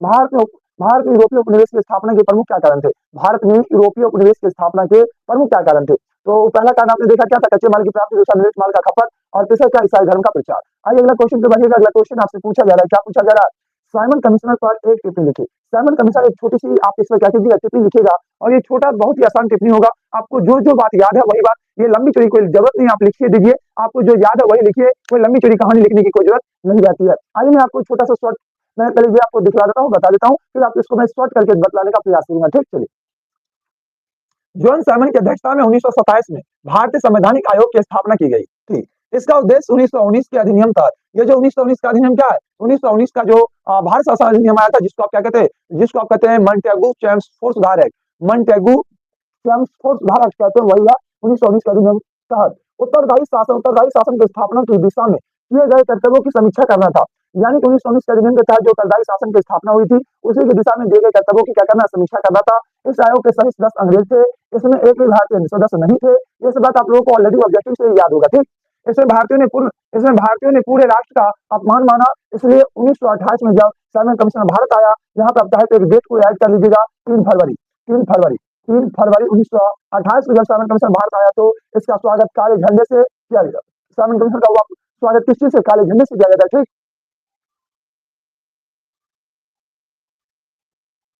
तो किससे स्वागत किया गया था, साइमन कमीशन को जो है काले झंडे से स्वागत किया गया था। काले झंडे से किया गया। साइमन वापस जाओ का नारा बुलंद किया गया। लाहौर में साइमन कमीशन के विरोध प्रदर्शन, लाहौर में साइमन कमीशन के विरुद्ध प्रदर्शन करते हुए लाला लाजपत राय पुलिस की लाठी से जख्मी हुए और बाद में उनकी मृत्यु हो गई। साइमन कमीशन अपनी रिपोर्ट में वैध शासन व्यवस्था को समाप्त कर प्रांतीय स्वतंत्रता स्थापित करने का सुझाव दिया था। यही था साइमन कमीशन, जो कि बिल्कुल आसान में कर सकते हैं, कोई दिक्कत नहीं होगा, कोई दिक्कत आप लोग को होने वाला नहीं मेरे भाई। अगला क्वेश्चन की बढ़िए, अगला क्वेश्चन क्या है तो देखिए। अगला क्वेश्चन आपके समक्ष क्वेश्चन काफी लाजवाब है। भारत का संविधान 26 जनवरी 1950 को क्यों लागू किया गया। भारत का ये जो संविधान है, भारत का संविधान 26 जनवरी 1950 को ही क्यों लागू किया गया, चलिए देखिएगा। कह रहा भारत का संविधान 26 जनवरी 1950 को लागू करने का मुख्य कारण था कि इसी दिन क्या हुआ था। यहाँ पर कुछ डेट में मिस्प्रिंट है, 1929 होगा, यहाँ पे ये 30 कहां से आ गया, एक सेकंड रुकिए। इसी दिन 1938 में पहली बार देश को स्वतंत्रता की घोषणा की गई थी। आपको याद होगा क्या, तो लाहौर अधिवेशन, यहाँ पे कुछ टाइपिंग मिस्टेक है। 1929 का लाहौर अधिवेशन हुआ था, जिसमें कौन, जवाहरलाल नेहरू ने क्या किया था, जवाहरलाल नेहरू ने क्या किया था, तो उन्होंने पूर्ण स्वराज की मांग की थी और लाहौर में रावी नदी के किनारे मध्यरात्रि में क्या किया था, झंडा तुरंत किया था। उसी डेट को यादगार रखने के लिए क्या हुआ था, 26 जनवरी 1950 को भारतीय संविधान को लागू किया गया था। पहली बार देश में स्वतंत्रता की घोषणा कांग्रेस के लाहौर अधिवेशन में किया गया था। संविधान सभा द्वारा 26 नवंबर 1949 को नए संविधान को अंतिम रूप दिया गया तथा काफी विचार विमर्श के उपरांत इसे 26 जनवरी 1950 को लागू किया गया था। और उसी डेट को यादगार रखने के लिए क्या हुआ, भारतीय संविधान को 26 जनवरी 1950 को लागू किया गया। आगे के बढ़िए, अगला क्वेश्चन आपके समक्ष है, क्या कह रहा है जरा देखने का प्रयास कीजिएगा। सूफीवाद से आप क्या समझते हैं, सूफीवाद क्या है, जरा देखने का प्रयास कीजिएगा। सूफीवाद क्या है, सूफी शब्द क्या है, साधारणतः किसी मुस्लिम संत या क्या दरवेश के लिए प्रयोग किया जाता है। इस शब्द की उत्पत्ति सफा यानी कि पवित्र शब्द से हुई, अर्थात ईश्वर का ऐसा भक्त जो सभी सांसारिक बुराइयों से मुक्त हो। कुछ लेखकों ने सूफी शब्द का सफा यानी कि दर्जा से जोड़ा जाता है, अर्थात ऐसा व्यक्ति जो आध्यात्मिक रूप से भगवान के साथ पहले दर्जा का संबंध रखता हो। सूफी मत के मूल सिद्धांत कुरान और हजरत मोहम्मद की हदीस से मिलते हैं। वे हजरत मोहम्मद साहिब को अपना अवतार मानते थे और कुरान में पूरा विश्वास करते थे। फिर भी कुछ समय पश्चात उन्हें दूसरे धर्मों जैसे कि ईसाई मत, फारसी धर्म, बौद्ध मत और क्या भारतीय दर्शनों के कुछ विचारों और परंपराओं को अपना लिया। सूफी मत अपने विकास के पश्चात एक ऐसी नदी के समान बन गया जिसके आसपास के क्षेत्रों की छोटी नदियां आकर मिल गई। सूफी मत क्या हुआ, काफी विशाल, इसका जो धर्म प्रचार हुआ सूफी मत का, इन लोगों का जो क्या कहते हैं पब्लिसिटी इतना ज्यादा बढ़ चुका था, इन लोग समझिए क्या हुआ, एक बड़ी नदी की तरह बन गई। इनमें क्या हुआ, कई छोटी छोटी नदियां आकर मिल गई, ऐसा ये लोग बन गए, यानी कि कई छोटे छोटे धर्म आके क्या हो गए, इनमें समाहित हो गए। अगला क्वेश्चन आपके समक्ष, क्वेश्चन क्या कह रहा है, देखने का प्रयास करेंगे। अगला क्वेश्चन आपसे पूछा जा रहा है, क्या हड़प्पा सभ्यता के 4 प्रमुख नगरों केंद्रों के नाम बताइए। हड़प्पा सभ्यता के 4 प्रमुख नगर और केंद्रों के नाम बताइए। आइए जरा देखने का प्रयास करेंगे हड़प्पा सभ्यता के 4 प्रमुख नगर और केंद्रों के नाम। काफी ये सब लाजवाब क्वेश्चन है और काफी इंटरेस्टिंग क्वेश्चन है, या देखने का प्रयास कीजिएगा। हड़प्पा सभ्यता के 4 प्रमुख केंद्र के नाम, पहला आपका हड़प्पा, मोहनजोदड़ो, लोथल, कालीबंगा। ये मैं जरूरी नहीं है यही 4 लिखिएगा, आप कोई 4 लिखिए, आपकी मर्जी, आपका मन, जो आपका मर्जी हो, ये 4 लिख लीजिएगा। ये सभी हड़प्पा के प्रमुख नगर थे। हड़प्पा एवं मोहनजोदड़ो को इस सभ्यता की जुड़वा राजधानी भी कहा जाता है, और हड़प्पा और मोहनजोदड़ो को क्या कहा जाता है, इन सभ्यता की जुड़वा राजधानी भी कहा जाता है। अगला क्वेश्चन क्या है सो देखिएगा। अगला क्वेश्चन आपसे कह रहा है, गुप्त काल के विज्ञान और प्रौद्योगिकी पर प्रकाश डाले। गुप्त काल के विज्ञान और प्रौद्योगिकी पर प्रकाश डाले। आपको याद होगा गुप्त काल क्या था, काफी समृद्धि की ओर आगे बढ़ चुका था। इसमें हर चीजों में लगभग विकास हुआ था। हर चीजों का मतलब क्या, तो कई जैसे गणित का क्षेत्र हुआ, भूगोल का क्षेत्र हुआ, कई चीजों में क्या होता है, इसमें विकास हुआ था, ठीक। चलिए आगे बढ़िएगा। तो इसी में हम लोग बात करने का प्रयास करते हैं क्या, तो गुप्त काल के विज्ञान और प्रौद्योगिकी पर प्रकाश डाले। गुप्त काल के विज्ञान और प्रौद्योगिकी पर क्या करे, प्रकाश डाले। आइए जरा देखने का प्रयास कीजिएगा। गुप्त काल के विज्ञान और प्रौद्योगिकी, गुप्त काल में विज्ञान और प्रौद्योगिकी के विभिन्न शाखाओं का उल्लेखनीय विकास हुई है। गणित के क्षेत्र में आर्यभट्ट की रचना आर्यभट्टम सर्वप्रमुख है। इसमें अंक गणित, बीज गणित तथा रेखा गणित की विवेचना है। शून्य का आविष्कार एवं पाई एवं क्या यहाँ पे पाई होगा, ठीक पाई शून्य का इसका पाई का मान 3.14 इन्होंने ही बताया। ज्योतिष के क्षेत्र में पृथ्वी गोल है, सूर्य ग्रह एवं चंद्र ग्रह आदि की जानकारी दी गई। वराहमिहिर की रचना पंच सिद्धांत इसी समय की रचना है और विज्ञान के क्षेत्र में चरक एवं श्रुति इसी समय हुए थे। नागार्जुन रसायन और धातु विज्ञान की प्रमुख ज्ञाता थे। यानी कि आपको मैं बताऊं क्या, तो ये जो है आपका क्या कहते हैं गुप्त काल। गुप्त काल को इसीलिए क्या कहा जाता है, स्वर्ण युग भी कहा जाता है, स्वर्ण युग का काल भी कहा जाता है इन्हीं सभी कारणों से। आइए आगे बढ़ते हैं अगला क्वेश्चन की ओर। अगला क्वेश्चन क्या कह रहा है जरा देखने का प्रयास करते हैं। अगला क्वेश्चन आपसे ये पूछा जा रहा है, क्या महाराष्ट्र के भक्ति आंदोलन के किन्हीं दो संतों के नाम लिखे। महाराष्ट्र में भक्ति आंदोलन के किन्हीं दो संतों के नाम लिखे। महाराष्ट्र में भक्ति आंदोलन के दो संत के नाम निम्नलिखित हैं, क्या नामदेव और तुकाराम। नामदेव और तुकाराम क्या है, ये दो महाराष्ट्र के भक्ति आंदोलन के क्या है, दो संतों के नाम है, क्या तो नामदेव और तुकाराम। ऑप्शन क्या होगा, ऑप्शन आपका ऑप्शन कहते हैं, दो नाम तैयारी हो गया, नामदेव और तुकाराम। अगला क्वेश्चन आप लोग के समक्ष क्वेश्चन नंबर क्या कह रहा है, क्वेश्चन क्या कह रहा है सो देखिएगा। क्वेश्चन कह रहा है आपसे विरूपाक्ष मंदिर की दो विशेषताएं बताइए। विरूपाक्ष मंदिर काफी इंपोर्टेंट ये क्वेश्चन है, जरा देखने का प्रयास कीजिएगा। विरूपाक्ष मंदिर की दो विशेषताएं निम्न है। यह मंदिर हम्पी में स्थित है। यह मंदिर कहाँ, हम्पी में स्थित है। यह मंदिर शिव के दूसरे रूप विरूपाक्ष और उनकी उनकी क्या पत्नी देवी पंपा का है। यह मंदिर क्या हम्पी में स्थित है। यह मंदिर शिव के दूसरे रूप विरूपाक्ष और उनकी पत्नी देवी पंपा का है। रावण द्वारा लंका ले जाने के दौरान शिवलिंग को यहाँ रखने से यह विरूपाक्ष मंदिर बना। और रावण के द्वारा क्या हुआ, रावण के द्वारा लंका ले जाने के दौरान शिवलिंग को यहाँ रखने से क्या हुआ, यह विरूपाक्ष मंदिर बना। अगला क्वेश्चन फिर बढ़िएगा। अगला क्वेश्चन क्या है इसको देखिएगा। क्या है क्वेश्चन आपसे, त्रिरत्न से आप क्या समझते हैं। क्वेश्चन क्या है, त्रिरत्न। त्रिरत्न क्या होता है मेरे भाई, आइए जरा देखने का प्रयास करेंगे मेरे बहना, आइए सभी लोग आइए बिल्कुल, और हम लोग त्रिरत्न के बारे में जानने का प्रयास करेंगे और देखने का प्रयास करेंगे त्रिरत्न क्या होता है। सभी लोग एकदम बेहतरीन वे में आप लोग क्लास करते रहिए, एकदम बिंदास होकर एकदम क्लास का पूरा एंजॉय लेते हुए आप लोग क्लास करते रहिए। तो अगला क्वेश्चन त्रिरत्न। महावीर जैन के अनुसार संचित कर्मों से छुटकारा पाने के लिए तथा न कर्मों को संचित होने से रोकने के लिए मनुष्य को निम्नलिखित तीन रत्न का पालन करना चाहिए। मनुष्य को निम्नलिखित तीन रत्नों का पालन करना चाहिए। वे क्या है जरा देखिएगा। कह रहा सामयिक विश्वास। जैन धर्म, क्या जैन धर्म के अनुसार मनुष्य को असत्य अंश का परित्याग करना तथा सत्य अंश को ग्रहण करना चाहिए। क्या कह रहा है, जैन धर्म के अनुसार, क्या जैन धर्म के अनुसार मनुष्य को असत्य अंश का परित्याग करना तथा सत्य अंश को ग्रहण करना चाहिए। इसके अतिरिक्त उन्हें 24 तीर्थंकरों में दृढ़ विश्वास करना चाहिए। और इसके अतिरिक्त उन्हें कितने 24 तीर्थंकरों में दृढ़ विश्वास करना चाहिए तथा बड़ी श्रद्धा भक्ति से उनकी पूजा करनी चाहिए। तथा बड़ी श्रद्धा भक्ति से क्या हो, उनकी पूजा करनी चाहिए। आगे बढ़िएगा। अगला पॉइंट,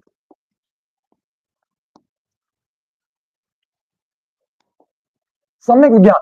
सम्यक ज्ञान। जैनियों का विश्वास है कि संपूर्ण विश्व भौतिक एवं आध्यात्मिक अंशों से मिलकर बना है। भौतिक अंश असत्य और सत्य अनित्य और क्या अंधकारमय है, जबकि आध्यात्मिक अंश सत्य और क्या नित्य तथा प्रकाशमय है। सम्यक आचरण क्या कह रहा, सम्यक आचरण से अभिप्राय यह है कि मनुष्य को इंद्रियों का दास न बनकर सदाचार का जीवन व्यतीत करना चाहिए और इसी के लिए उसे अहिंसा, सत्य तथा ब्रह्मचर्य का पालन करना चाहिए। ये आपका क्या था, ये आपका सम्यक आचरण, यानी कि तीनों पॉइंट को याद रखिएगा। उसके बाद आगे बढ़िए। अगला क्या है सो देखिएगा। लॉर्ड डलहौजी की हड़प नीति पर टिप्पणी लिखिए। लॉर्ड डलहौजी की हड़प नीति क्या था, आपको याद होगा। लॉर्ड डलहौजी की हड़प नीति, हड़प जिसको हम क्या कहते हैं, व्यपगत का सिद्धांत। व्यपगत का सिद्धांत क्या होता है, और कोई राजा है, राजा का अपना बेटा या अपना संतान नहीं है, वह किसी और के बच्चे को गोद नहीं ले सकता है और उसको सम्राट को ब्रिटिश साम्राज्य में मिला दिया जाएगा। इसी को कहते हैं व्यपगत का सिद्धांत या हड़प की नीति। आइए जरा देखिएगा। 1857 के विद्रोह का प्रमुख कारण देशी रियासत को ईस्ट इंडिया कंपनी के अधीन प्रदेशों में मिलाना। देशी रियासतों को क्या करना, ईस्ट इंडिया कंपनी के अधीन प्रदेशों में मिलाना था। लॉर्ड डलहौजी ने आदिकाल से चली आ रही गोद लेने की प्रथा को समाप्त कर दिया। ये जो गोद लेने की प्रथा बहुत दिन से चलते पीछे से आ रही थी। देखिए खास करके राजा महाराजा को बेटा संतान नहीं हुआ करता, संतान हुआ ही नहीं करता था। बहुत ऐसे राजा महाराजा आपको उदाहरण के लिए मिल जाएंगे।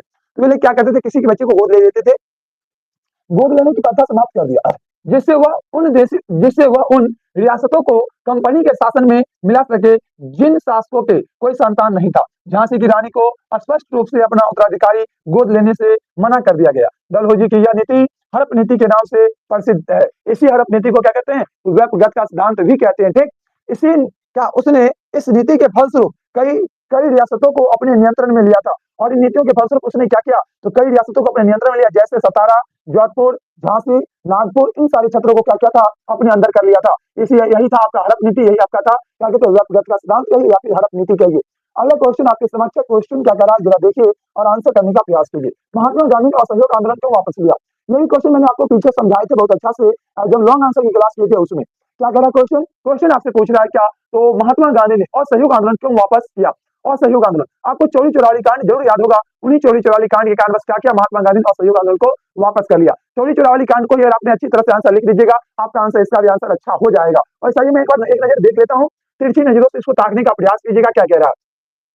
असहयोग आंदोलन की शुरुआत गांधी जी के क्या कैसर हिंद की उपाधि, कैसर हिंद उपाधि उपाधि क्या लौटाकर की। और सहयोग आंदोलन ने सरकारी अर्थव्यवस्था को छिन्न भिन्न कर दिया। और असहयोग आंदोलन ने क्या किया, सरकारी अर्थव्यवस्था को छिन्न भिन्न कर दिया। अतः सरकार ने दमन का निश्चय किया। और सरकार ने क्या किया, दमन का निश्चय किया। कांग्रेस गैर कानूनी घोषणा घोषित कर दी गई। और कांग्रेस को क्या कर दी गई, कांग्रेस को गैर कानूनी घोषित कर दी गई। हजारों व्यक्ति जेल में बंद कर दिए गए। गांधी जी के अतिरिक्त सभी महत्वपूर्ण नेता गिरफ्तार कर लिए गए। आंदोलन अपने चरम पर पहुंच गई थी।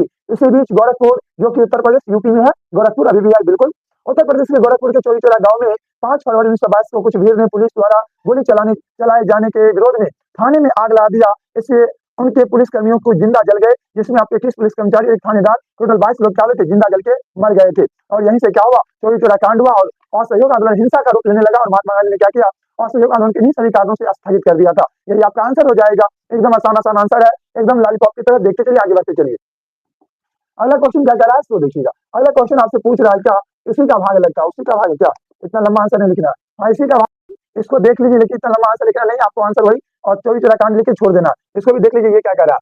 गांधी जी की क्या घटना से, गांधी जी को घटना से दुखी हुआ। उन्होंने आंदोलन को अहिंसक होते देख और सहयोग आंदोलन को वापस ले लिया। मुगल काल में चित्रकला के क्षेत्रों में काफी विकास हुआ। यहाँ से आंसर कुछ और लेके डाल दिया है, लग रहा है यहाँ से कुछ और लेकर डाल दिया आंसर में। ठीक, यहीं तक याद रखिएगा। ऐसे आपको आंसर लिखना है क्या, मैं आपको प्रॉपर आंसर बता देता हूँ। आंसर आपको इतनी लंबी कथा तो आप याद नहीं हो पाएगा, क्या याद रखना है सो याद रखिएगा।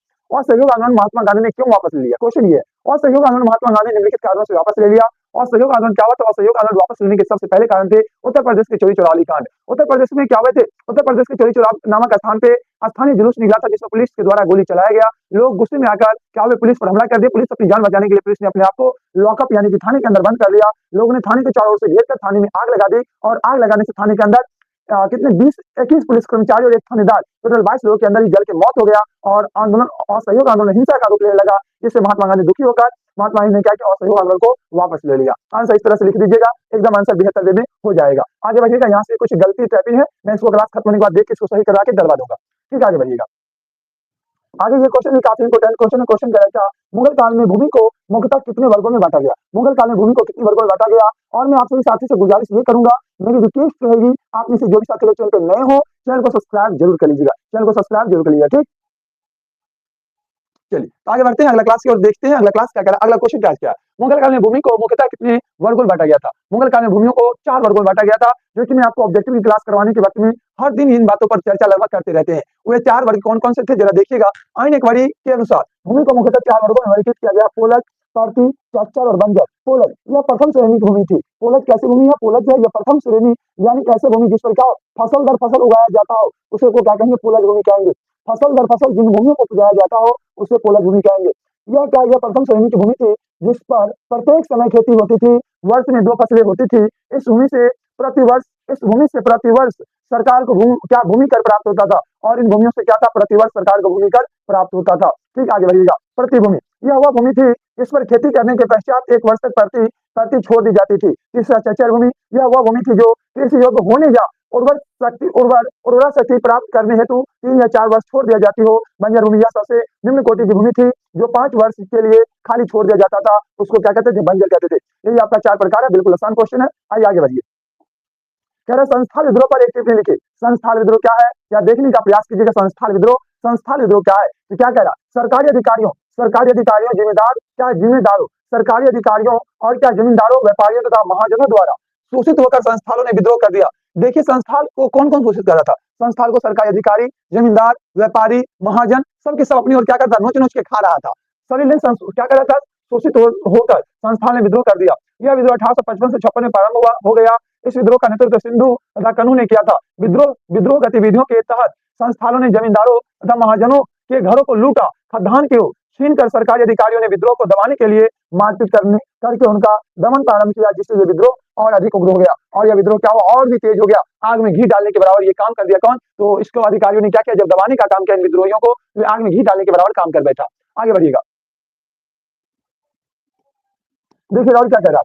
सिद्धू तथा कन्हू को संस्थानों ने ईश्वर के भेजे हुए दूत माना और उन्हें विश्वास था कि ये इन शोषणों से मुक्ति दिलाएंगे। संस्थान अस्त्र शस्त्र तीर कमान भाला कुल्हाड़ी आदि लेकर एकत्रित हुए और अंग्रेजी सरकारी अधिकारी तथा जमींदारों से धमकी के साथ अपनी मांग रखी। सरकारी अधिकारियों ने इस चेतावनी पर ध्यान नहीं दिया तो संस्थानों ने जमींदारों साहूकारों और क्या सरकारी अधिकारियों के बीच विरोध में अस्त्र विद्रोह आरंभ कर दिया और इन्होंने क्या क्या शस्त्र विद्रोह आरंभ कर दिया, शस्त्र विद्रोह आरंभ कर दिया। ये तमाम बातें थे जो आपको याद रखेगा, जो क्या था संस्थान के द्वारा जो विद्रोह किया गया था 1855 में सिंधु मुर्मू और कन्हू मुर्मू के द्वारा, जो इन्हीं सभी कारणों से उनको चारों ओर से क्या किया जा रहा था, शोषित किया जा रहा था। आगे बढ़िएगा, अगला क्वेश्चन देखिएगा, क्वेश्चन क्या कह रहा है। हड़प्पा सभ्यता के विस्तार की विवेचना करे। हड़प्पा सभ्यता का क्या कह रहा है, विस्तार की विवेचना करे। आगे जरा देखने का प्रयास करेंगे, हड़प्पा सभ्यता के विस्तारों की हम लोग विवेचना करने का प्रयास करेंगे। क्वेश्चन काफी लाजवाब है, तो लोग देखने का प्रयास करेंगे, हड़प्पा सभ्यता के विस्तारों की क्या करे, विवेचना करे।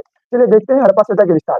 हड़प्पा सभ्यता का उदय, हड़प्पा सभ्यता का उदय भारतीय उपमहाद्वीप के उत्तर पश्चिम भागों में हुआ था। हड़प्पा सभ्यता का उदय कहाँ, भारतीय उपमहाद्वीप के उत्तर पश्चिम भागों में हुआ था। आगे कह रहा, रंगनाथ राव महोदय के अनुसार हड़प्पा सभ्यता का विस्तार पूर्व से पश्चिम तक 1600 किलोमीटर एवं उत्तर से दक्षिण तक 1100 किलोमीटर है। यह सभ्यता उत्तर में कश्मीर के मांडा जिले से लेकर दक्षिण में नर्मदा नदी के मुहाने तक फैला हुआ है। कहां से? दक्षिण में नर्मदा नदी के मुहाने तक, और पश्चिम बलूचिस्तान के मकराना तट से उत्तर पूर्व में मेरठ तक फैली हुई है। इसका क्षेत्रफल त्रिभुजाकार है। ये ऑब्जेक्टिव में क्वेश्चन रहता है और यह लगभग 12 यहाँ पे दशमलव फाजिल पर गया है, प्लीज माफ कीजिएगा। 12,99,600 वर्ग किलोमीटर ये टाइपिंग करने वाला ने क्या कहे, 12,99,600 वर्ग किलोमीटर में फैला हुआ है, जो निश्चित ही पाकिस्तान अथवा प्राचीन मिस्र या मेसोपोटामिया से बड़ा है। जो निश्चित ही क्या है, तो जो निश्चित ही पाकिस्तान अथवा प्राचीन मिस्र या मेसोपोटामिया से बड़ा सभ्यता थी, बड़ा क्षेत्रों में फैली हुई थी सभ्यता। आगे अगला क्वेश्चन करवाइएगा। अगला क्वेश्चन क्या कर रहा है तो देखिएगा। अगला क्वेश्चन आप लोगों की समझ है, इसी का और भाग है, चलिए देखिएगा और भाग क्या। अब तक इस सभ्यता में लगभग 1000 स्थल पता हो चुका है, 1000 प्लस स्थल, 1000 प्लस स्थल की खोज हो चुकी है बिल्कुल, और जिसमें नगरों की संख्या केवल 6, और इसमें हड़प्पा और मोहनजोदड़ो सबसे महत्वपूर्ण नगर थे। अन्य नगरों में चंद्रो, लोथल, कालीबंगा और बनावली है। इन सभ्यता के अवशेष गुजरात राज्य के रंगपुर तथा रोजदी में भी मिला है, यानी कि अलग-अलग जगहों पर भी मिला है। ठीक, आगे बढ़िए। हड़प्पा सभ्यता के पतन के 2 कारण बताइए। हड़प्पा सभ्यता की जो पतन हुए, हड़प्पा सभ्यता के पतन के पीछे 2 कारण, कौन से कारण से क्या हुआ हड़प्पा सभ्यता का पतन हुआ था, चलिए देखने का प्रयास कीजिएगा। हड़प्पा सभ्यता के पतन के 2 कारण निम्नलिखित हैं। पहला, बाढ़ के कारण और क्या, बाहरी आक्रमण। बाढ़, हड़प्पा सभ्यता के सभी बड़े नगर नदियों के किनारे अवस्थित है। हड़प्पा के जितने बड़े बड़े नगर हैं, वे बड़े बड़े नगर कहाँ, वे सभी बड़े के बड़े नगर नदियों के किनारे, कोई ना कोई नदी के किनारे बसा हुआ है। ठीक, तो बाढ़ के कारण इसका क्या हो गया, पतन हो गया होगा बिल्कुल। बाह्य आक्रमण या बाहरी आक्रमण, हड़प्पा सभ्यता के पतन का मुख्य कारण था आर्यों का आक्रमण। आर्य लोहा और घोड़ा के बल पर हड़प्पा सभ्यता के नगरों को ध्वस्त कर नष्ट कर दिया। आर्य लोग जो घोड़ा पे बैठ के और किससे, लोहा से, ये लोग भाला वर्षी के माध्यम से क्या करते थे, ये लोग युद्ध करते थे। और हड़प्पा सभ्यता के लोग क्या थे, शांति प्रिय लोग थे, वे लोग युद्ध नहीं करते थे। ठीक, वे लोग युद्ध नहीं करते थे, ये लोग युद्ध करते थे, लोग को मार काट के मिला के मिट्टी में और सभ्यता को खत्म कर दिया। बस यही बात, और क्या। अगला क्वेश्चन, स्वतंत्रता आंदोलन में महात्मा गांधी की भूमिका पर प्रकाश डाले। स्वतंत्रता आंदोलन में क्या करा, महात्मा गांधी की भूमिका पर क्या करे, प्रकाश डाले। आइए सभी साथी आगे बढ़ने का प्रयास करेंगे। स्वतंत्रता आंदोलन में महात्मा गांधी की भूमिका पर प्रकाश डालने के लिए क्या रहा है, तो आगे बढ़ने का प्रयास कीजिएगा। सभी साथी आगे बढ़ने का प्रयास करेंगे बिल्कुल। क्या कह रहा है क्वेश्चन, याद देखिएगा। स्वतंत्रता आंदोलन में महात्मा गांधी की भूमिका काफी महत्वपूर्ण है। इन्होंने 1917 ईस्वी में चंपारण आंदोलन से भारतीय राष्ट्रीय आंदोलन में प्रवेश किया और 1919 ईस्वी में रोलेट सत्याग्रह, 1920 में असहयोग आंदोलन, 1930 में सविनय अवज्ञा आंदोलन तथा 1942 में भारत छोड़ो आंदोलन का नेतृत्व किया। गांधी जी राजनीतिक आंदोलन के साथ साथ स्वदेशी हिंदू मुस्लिम एकता, अस्पृश्यता यानी कि छुआछूत निवारण, महिलाओं को आत्मनिर्भर बनाने आदि पर बल दिया। इन्हीं के प्रयास से 15 अगस्त 1947 को भारत आजाद हुआ। लेकिन ये बात यहाँ पे गलत लिखा हुआ है, इन्हीं के प्रयास से नहीं, जितने भारतीय नेताएं थे उन सभी नेताओं के प्रयास से देश की आजादी 15 अगस्त 1947 को मिली। ठीक, इन बातों को ध्यान रखिएगा। बस इनकी भूमिका क्या लिखना, कौन आंदोलन कब किए थे, बस वही सारी बात को लिख दीजिएगा। आसान आसान बातों के भारी काम नहीं, आसानी में हो जाएगा। अगला क्वेश्चन क्या है देखिएगा। किन्हीं 2 गुप्तकालीन मंदिरों के नाम, क्या कर रहा है, किन्हीं 2 गुप्तकालीन मंदिरों के नाम तथा स्थापना को, क्या स्थान को लिखे, मंदिर के नाम और उसके स्थानों को लिखे। गुप्तकाल के 2 प्रसिद्ध मंदिरों के नाम, गुप्तकालीन 2 मंदिरों के नाम एवं स्थान निम्न है। पहला, देवगढ़ का 10 अवतार मंदिर। देवगढ़ का ये जो 10 अवतार मंदिर है, यह वैष्णव धर्म से संबंधित सबसे महत्वपूर्ण मंदिर है। कहाँ? तो देवगढ़ में। और क्या है? 10 अवतार मंदिर। और एक बुमराह का शिव मंदिर। यह शैव धर्म से संबंधित सबसे क्या है? महत्वपूर्ण मंदिर है, सबसे महत्वपूर्ण मंदिर है। अगला क्वेश्चन क्या है, इसको जरा देखने का प्रयास करेंगे। क्वेश्चन क्या कह रहा है? मौर्यकालीन इतिहास से किन्हीं दो प्रमुख साहित्यिक स्रोतों के नाम बताइए। मौर्यकालीन इतिहास से किन्हीं दो साहित्यिक स्रोतों के नाम बताइए। साहित्यिक स्रोतों में कौटिल्य का अर्थशास्त्र, विशाखा दत्त का मुद्राराक्षस, कालिदास के नाटक, बौद्ध साहित्य में क्या है? दिव्यवंश, महा महावंश, और क्या? मलिन पन्नु, दिव्य दिव्य वरान, और क्या? मधुश्री मुल्क, एवं जैन साहित्य एवं भद्रबाहुचित्र एवं पृष्ठी पर्वत प्रमुख है। क्या? मौर्यकालीन इतिहास की जानकारी। मेरे भाई इतना लिखने की कोई जरूरत नहीं, बस दो चीज। मौर्यकालीन इतिहास की किन्हीं दो प्रमुख साहित्यिक स्रोत, एक कौटिल्य का अर्थशास्त्र और एक क्या? विशाखा दत्त का मुद्रा राक्षस। दो लिख दीजिएगा आंसर फिनिश, इतना लिखने की कोई जरूरत नहीं। एक कौटिल्य का अर्थशास्त्र और विशाखा दत्त का मुद्रा राक्षस। दो लिख कर छोड़ दीजिएगा, दो लिख दीजिएगा, आंसर हो गया। अगला क्वेश्चन। क्वेश्चन क्या? सिंधु घाटी सभ्यता के समकालीन दो सभ्यताओं के नाम लिखे। सिंधु घाटी सभ्यता के समकालीन कितने? कोई दो सभ्यता, कोई दो। सिंधु घाटी सभ्यता के समकालीन कोई दो सभ्यता के नामों को लिखने के लिए कह रहा है। सिंधु घाटी सभ्यता के समकालीन दो सभ्यताओं के निम्नलिखित दो सभ्यताएं क्या निम्नलिखित थी? सिंधु घाटी सभ्यता के समकालीन दो सभ्यताएं निम्नलिखित थी। क्या कह रहा? दजला फुरात नदी के तट पर बसा दजला फुरात नदी के तट पर बसा मेसोपोटामिया की सभ्यता, नील नदी के किनारे बसा मिस्र की सभ्यता। नील नदी के किनारे मिस्र की सभ्यता, ये दो सभ्यताएं थे, बिल्कुल। चलिए आगे बढ़िएगा। अगला क्वेश्चन क्या है, सो देखिए। अगला क्वेश्चन आप लोगों के समक्ष है, और ये क्या कह रहा है, देखने का प्रयास कीजिएगा। क्वेश्चन आपसे पूछा जा रहा है, क्या? विजयनगर साम्राज्य की किन्हीं दो ऐतिहासिक इमारतों के नाम लिखे। विजयनगर के कोई दो ऐतिहासिक इमारतों के नाम लिखे। तो विजयनगर साम्राज्य की दो ऐतिहासिक इमारतों के नाम निम्नलिखित हैं। एक कमल महल और एक क्या है? जिज्जी का झुमता क्या मंडल, मंडप होगा। जिज्जी का झुमता मंडल होगा, मंडप होगा यहाँ पे, मंडप, ठीक। जिज्जी का झुमता मंडप। आइए अगला क्वेश्चन आपके समक्ष। अगला क्वेश्चन क्या कह रहा है, तो देखिएगा। झरोखा दर्शन पर टिप्पणी लिखिए। झरोखा दर्शन मेरे भाई आपको याद होनी चाहिए, अगर नहीं याद है कोई बात नहीं, मैं आपको याद करवा देता हूँ झरोखा दर्शन क्या था। चलिए देखने का प्रयास कीजिएगा। झरोखा दर्शन यह अकबर के द्वारा शुरू किया गया था। अकबर के द्वारा झरोखा दर्शन की शुरुआत हुई थी और अकबर ने झरोखा दर्शन की शुरुआत किया था। इसमें होता क्या था, चलिए आइए देखने का प्रयास कीजिएगा। बादशाह अपने दिन की शुरुआत सूर्योदय के समय कुछ व्यक्तिगत धार्मिक प्रथाओं से करता था। बादशाह, बादशाह का मतलब राजा। राजा अपने दिनों की शुरुआत सूर्योदय के समय कुछ व्यक्तिगत धार्मिक प्रथाओं से करता था, और उनके बाद वह पूर्व की ओर मुंह के एक छोटे छज्जे अर्थात झरोखे में आता था। इनके नीचे लोगों की भीड़ होती थी, जिसमें सैनिक, किसान, व्यापारी, शिल्पकार, बीमार, बच्चों के साथ औरत बादशाह के एक क्या झलक पाने के लिए इंतजार करती थी। अकबर द्वारा शुरू किया गया झरोखा दर्शन प्रथा का उद्देश्य जन विश्वास को जागृत करना था। जहाँ ऊंच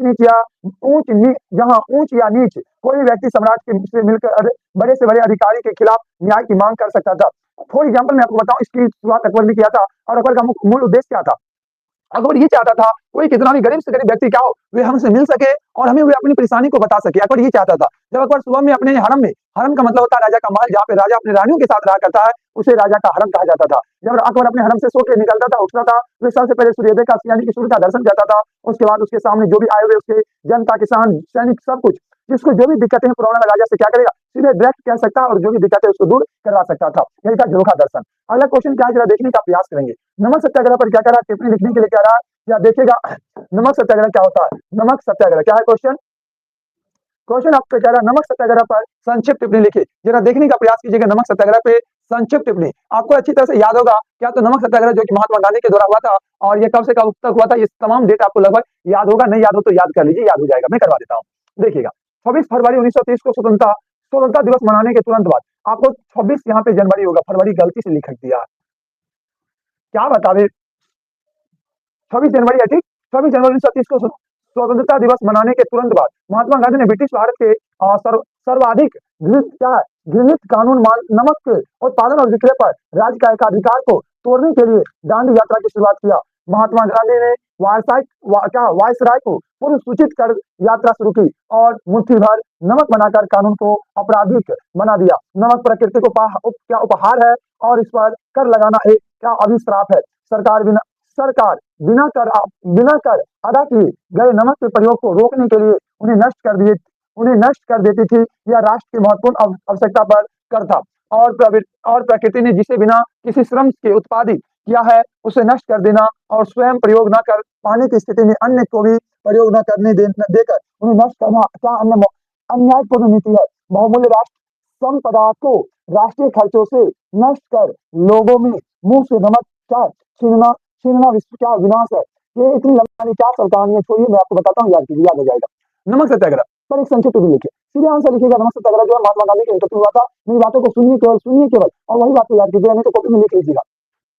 नमक कानून जो है महात्मा गांधी के नेतृत्व में नमक कानून सत्याग्रह किया गया था। महात्मा गांधी अपने साबरमती आश्रम से 12 मार्च 1930 को निकले थे और वे अपने 78 अनुयायियों के साथ 24 दिन की लंबी यात्रा करने के बाद 5 अप्रैल 1930 को समुद्र किनारे पहुंचकर 6 अप्रैल 1930 को उन्होंने समुद्र के पानी से नमक निकालकर नमक कानून का उल्लंघन किया और यह पूरे देश स्तर पर इसका विरोध किया गया था। नमक कानून उल्लंघन किया गया था। यही आपका नमक कानून उल्लंघन, इसलिए आंसर को लिखिएगा। मैं आपको आश्वासन दिलवाता हूं, आपको 2 नंबर में 2 नंबर मिलेगा। बस इतना बात को लिख लीजिएगा आप लोग, आगे बढ़िए। अगला क्वेश्चन क्या है तो देखिए। अगला क्वेश्चन कह रहा है गुरु नानक पर एक संक्षिप्त टिप्पणी लिखे। गुरु नानक का होगा तो पूछ भी सकता है इस बार। चलिए सर, काफी आपको मैंने जितने 60 प्रश्न लाए थे सभी के सभी मोस्ट इंपोर्टेंट प्रश्न, 60 के 60 प्रश्न। चलिए देखिएगा गुरु नानक पर एक संक्षिप्त टिप्पणी। गुरु नानक का जन्म पंजाब के क्या है, गुरु नानक का जन्म पंजाब के क्या है, गुजरानवाला जिले में 1469 ईस्वी में रावी नदी के तट पर स्थित तलवंडी नानका साहिबा नामक ग्राम में हुआ था। कबीर की भांति नानक ने भी धार्मिक आडंबरों, कर्मकांडों, अवतारवाद, मूर्ति पूजा, ऊंच नीच आदि का विरोध किया और निर्गुण एवं निराकार ईश्वर की पूजा पर बल दिया। निर्गुण एवं निराकार ईश्वर की पूजा पर क्या किया इन्होंने, बल दिया। उसके बाद क्या करा तो देखिएगा। हिंदू मुस्लिम एकता के वे प्रबल समर्थक थे। उन्होंने सिख धर्म की स्थापना की। शारीरिक श्रम द्वारा जीविकोपार्जन पर आधारित नई समाज की स्थापना नानक द्वारा की गई। नानक की वाणी ने कालांतर में गुरु गोविंद सिंह को व्यापक सिद्धांतों के आधार पर एक नए धर्म की स्थापना के लिए प्रेरित किया। नानक के उपदेशों का संग्रह गुरु ग्रंथ साहिबा में है, जो सिखों का धर्म ग्रंथ है। जो सिखों का क्या धर्म ग्रंथ है, गुरु नानक के द्वारा क्या हुआ था, सिख धर्म की शुरुआत की गई थी। यानी कि सिख धर्म के प्रवर्तक कौन थे, गुरु नानक थे। कौन थे, गुरु नानक थे। आगे बढ़िएगा, अगला क्वेश्चन आप लोगों के समक्ष है। क्या कह रहा है तो देखिएगा। कलिंग युद्ध का अशोक पर क्या प्रभाव पड़ा, कलिंग युद्ध का अशोक पर क्या प्रभाव पड़ा, चलिए देखने का प्रयास कीजिएगा। कलिंग युद्ध का अशोक पर निम्न प्रभाव पड़ा। अशोक ने साम्राज्य विस्तार की नीति का परित्याग कर दिया। अशोक ने साम्राज्य विस्तार की नीतियों को क्या किया, परित्याग कर दिया। इसने अहिंसा, सत्य, प्रेम, दान, परोपकार आदि का रास्ता अपनाया। अशोक बौद्ध धर्म का अनुयायी बन गया। और अशोक क्या बन गया, बौद्ध धर्म का अनुयायी बन गया। बौद्ध धर्म का प्रचार प्रसार पूरे देश के साथ साथ विदेश में भी किया गया। और बौद्ध धर्म का प्रचार प्रसार क्या हुआ, पूरे देश के साथ साथ विदेशों में भी किया गया। अगला क्वेश्चन क्या कह रहा है तो देखिएगा। अगला क्वेश्चन आपसे पूछा जा रहा है, क्या मौर्यकालीन नगर प्रशासन का वर्णन करें। मौर्य के समय में जो नगरों का प्रशासन था उसी को कह रहा वर्णन करने के लिए। मौर्यकालीन नगर प्रशासन का वर्णन करें। मेगास्थनी ने मौर्यकालीन नगर प्रशासन का सबसे विस्तृत एवं क्या विशद वर्णन किया है। उनके अनुसार नगर का शासन प्रबंधन 30 सदस्यों की एक समिति के हाथों में था। यह समिति 6 समितियों में विभक्त थी। प्रत्येक समिति में 5 सदस्य होते थे। यह समितियां इस प्रकार थी। पहला, शिल्पकला समिति में भी 5 सदस्य हुए करते थे, 5 लोग हुआ करते थे। इस समिति के लोग उद्योग धंधे का निरीक्षण एवं प्रबंधन करते थे। अगला है जनगणना समिति। यह समिति जन्म और मरण का लेखा करती थी। कितने लोग जन्म लिए और कितने लोग मर गए, यानी कि जन्म मरण जैसे जनगणना कहते हैं, ये लोग वे काम करते थे। ठीक, और 2 ही पॉइंट है और 5 पॉइंट 6 पॉइंट छोड़िए। शॉर्ट आंसर का इतना ही भाई, आंसर लिख दीजिएगा तो आंसर हो जाएगा। अगला क्वेश्चन क्या कह रहा है तो देखिएगा। व्यायशाला पद्धति क्या थी और इसको कब स्थापित किया गया। व्यायशाला प्रणाली अकबर के द्वारा शुरू किया गया था। ये बात आप लोगों को अच्छी तरह से ऑलरेडी पता होगा। व्यायशाला प्रणाली की शुरुआत अकबर ने किया था। किसने किया था, अकबर ने किया था। अकबर के द्वारा व्यायशाला प्रणाली की शुरुआत की गई। आइए जरा देखने का प्रयास करते हैं व्यायशाला प्रणाली के बारे में क्या है। अकबर के शासनकाल में राजा टोडरमल ने राज्य की समस्त भूमि को नापवाकर उपज के आधार पर बांटकर लगान निश्चित की। यह व्यवस्था 10 वर्षों के लिए की गई थी। और यह व्यवस्था कितने वर्षों के लिए, 10 वर्षों के लिए की गई थी। अतः इसे व्यायशाला पद्धति कहते हैं। यह व्यवस्था सर्वप्रथम गुजरात में सन 1573 ईस्वी में तथा संपूर्ण साम्राज्य में सन 1779 से 80 ईस्वी में स्थापित की गई। इस व्यवस्था में भी उपज का 1/3 भाग लगान के रूप में दिया जाता था। यानी कि अगर आपके पास 3 किलो अनाज उपज हुआ है, 1 किलो क्या होगा, लगान के रूप में आपको देना पड़ेगा। अगला क्वेश्चन क्या है तो देखिएगा। अगला क्वेश्चन आपसे पूछ रहा है विजयनगर राज्य के पतन के क्या कारण थे। यानी कि विजयनगर की जो पतन हुई, विजयनगर के पतन के पीछे क्या कारण थे, किन कारण से विजयनगर का क्या हुआ, पतन हुआ था। विजयनगर राज्य के पतन के मुख्य कारण निम्नलिखित है। विजयनगर राज्य के पतन के निम्नलिखित कारण है, क्या है, निरंकुश शासन। विजयनगर के शासक निरंकुश थे। राज्य की सभी शक्तियां अपने हाथों में थी। अतः विपत्ति के समय में प्रजा ने शासकों को पूर्ण सहयोग नहीं किया। उत्तराधिकारी के झगड़े, उत्तराधिकारी अयोग्य थे और राज्य सत्ता को लेकर निरंतर युद्ध होते थे, जिससे साम्राज्य में अशांति बनी हुई थी। राज दरबार षड्यंत्रों का केंद्र बिंदु बन गया। और राज दरबार क्या बन गया, षड्यंत्रों का केंद्र बिंदु बन गया था। राज दरबार क्या बन गया, षड्यंत्रों का केंद्र बिंदु बन गया था। अगला क्वेश्चन क्या है जरा देखिए। मीराबाई का संक्षिप्त टिप्पणी लिखिए। मीराबाई का क्या करा, मीराबाई पर संक्षिप्त टिप्पणी लिखने के लिए कह रहा। आइए जरा देखने का प्रयास कीजिएगा। मीराबाई पर संक्षिप्त टिप्पणियां क्या। मीराबाई का जन्म 1498 ईस्वी में पाली के कुर्की गांव में दूधा जी के चौथे पुत्र रतन सिंह के घर हुआ था। ये बचपन से ही कृष्ण भक्ति थी। इनका विवाह मेवाड़ के सिसोदिया राजा परिवार में हुआ था। क्या उदयपुर के, यहाँ पे एक बात, इनका जन्म कहाँ हुआ था? सिसोदिया में। शादी सिसोदिया में, जन्म शादी, प्लीज एक सेकंड, कृष्ण भक्ति करते थे। इनका विवाह मेवाड़ की सिसोदिया, हाँ, विवाह कहाँ हुआ था? याद रखिए, विवाह सिसोदिया में हुआ था। किनको? मीराबाई का शादी कहाँ? सिसोदिया परिवार में हुआ था। मेवाड़ के सिसोदिया राज परिवार में हुआ था। उदयपुर के राजा भोजराज इनके पति थे। पति की मृत्यु के बाद इन्होंने कृष्ण को अपना पति स्वरूप मानकर संत बन गई। इन्होंने रैदास से दीक्षा ली थी। भक्ति संतों में सगुण भक्ति की महान संत थी। और ये क्या थी? भक्ति संतों में, यह भक्ति संतों में सगुण भक्ति की महान संत थी। सगुण भक्ति की क्या थी? महान संत थी। बस आसान बात है। आइए, ये क्वेश्चन मोस्ट इंपोर्टेंट, बीबीआई एकदम ट्रिपल स्टार इस क्वेश्चन में लगा लीजिएगा। चलिए देखने का प्रयास कीजिएगा क्वेश्चन क्या कह रहा है। विश्व के 7 आश्चर्यों के नाम लिखे। आइए जरा विश्व के 7 आश्चर्यों के नाम देखने का प्रयास कीजिएगा। बिल्कुल मैं आपको कविता के फॉर्मेट में याद करवाने का प्रयास करूंगा। और कविता के फॉर्मेट में क्या होगा? याद होगा। मेरे भाई, कविता के फॉर्मेट में याद होगा। या सुनने का प्रयास कीजिएगा, लगता है क्या लिखा हुआ। विश्व के 7 आश्चर्य, मिस्र का गीजा का महल, पिरामिड। ये कुछ आंसर मैंने आपको यहाँ पे कुछ उल्टा आंसर सेट कर दिया है। लड़का क्या बता भाई, कुछ से कुछ कर दिया। मैं आपको कविता फॉर्मेट जो आंसर था, मैं वही आंसर आपको करवाने का प्रयास करता हूँ। और वे यहाँ पे लिखा हुआ तो नहीं है, लेकिन मेरे को याद है, मैं आपको सुनाता हूँ, सुन लीजिएगा क्या था वे। आगरा का ताजमहल, पीसा का मीनार, आगरा का ताजमहल, पीसा का मीनार, और क्या था? इटली का कोलोसियम, आगरा का ताजमहल, पीसा का मीनार, रोम इटली का कोलोसियम, मिस्र का pyramid, statue of liberty, Acropolis of Athens.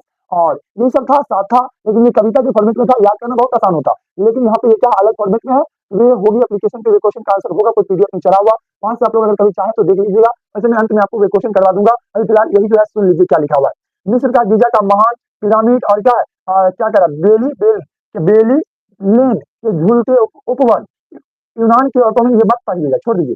मैं इसका आंसर अलग से आपको करवा दूंगा, अलग से अंतिम में आंसर करवा दूंगा। ये आंसर मत पढ़िए, ये आंसर कुछ अलग लैंग्वेज में है, जो कि आपके लिए अच्छी आंसर नहीं है। ये आपको याद नहीं होगा, याद भी नहीं होगा, और दिमाग में क्या होगा, एक बार्डन की तरह आपको लगने लगेगा। मैं आपको आसान आंसर अलग से करवा दूंगा, ठीक। अंत में करवा के छोड़ूंगा, ये नहीं छोड़ दूंगा, करवा दूंगा, ठीक। चलिए आगे बढ़िए। कांग्रेस की स्थापना, 18 क्वेश्चन का, कांग्रेस की स्थापना पर संक्षिप्त में लिखे। कांग्रेस की स्थापना पर क्या करा? कांग्रेस की स्थापना पर एक टिप्पणी लिखने के लिए कह रहा। आइए जरा कांग्रेस की स्थापना पर एक छोटी सी टिप्पणी को हम लोग देखने का प्रयास करेंगे। कांग्रेस की स्थापना पर क्या करा? टिप्पणी कह रहा लिखने के लिए। सभी लोग कांग्रेस की स्थापना पर टिप्पणी लिखने का प्रयास कीजिएगा। सभी लोग लिखने का प्रयास कीजिए और देखने का प्रयास कीजिए क्या कह रहा है क्वेश्चन। जरा अच्छा से एक बार आप लोग क्या कीजिए, उसको देखने का प्रयास कीजिए। फिर मैं आपको करवाता हूँ प्रॉपर, फिर आपको क्या होगा, याद हो जाएगा कांग्रेस पर एक टिप्पणी, स्थापना पर क्या करना, टिप्पणी लिखना है क्या। चलिए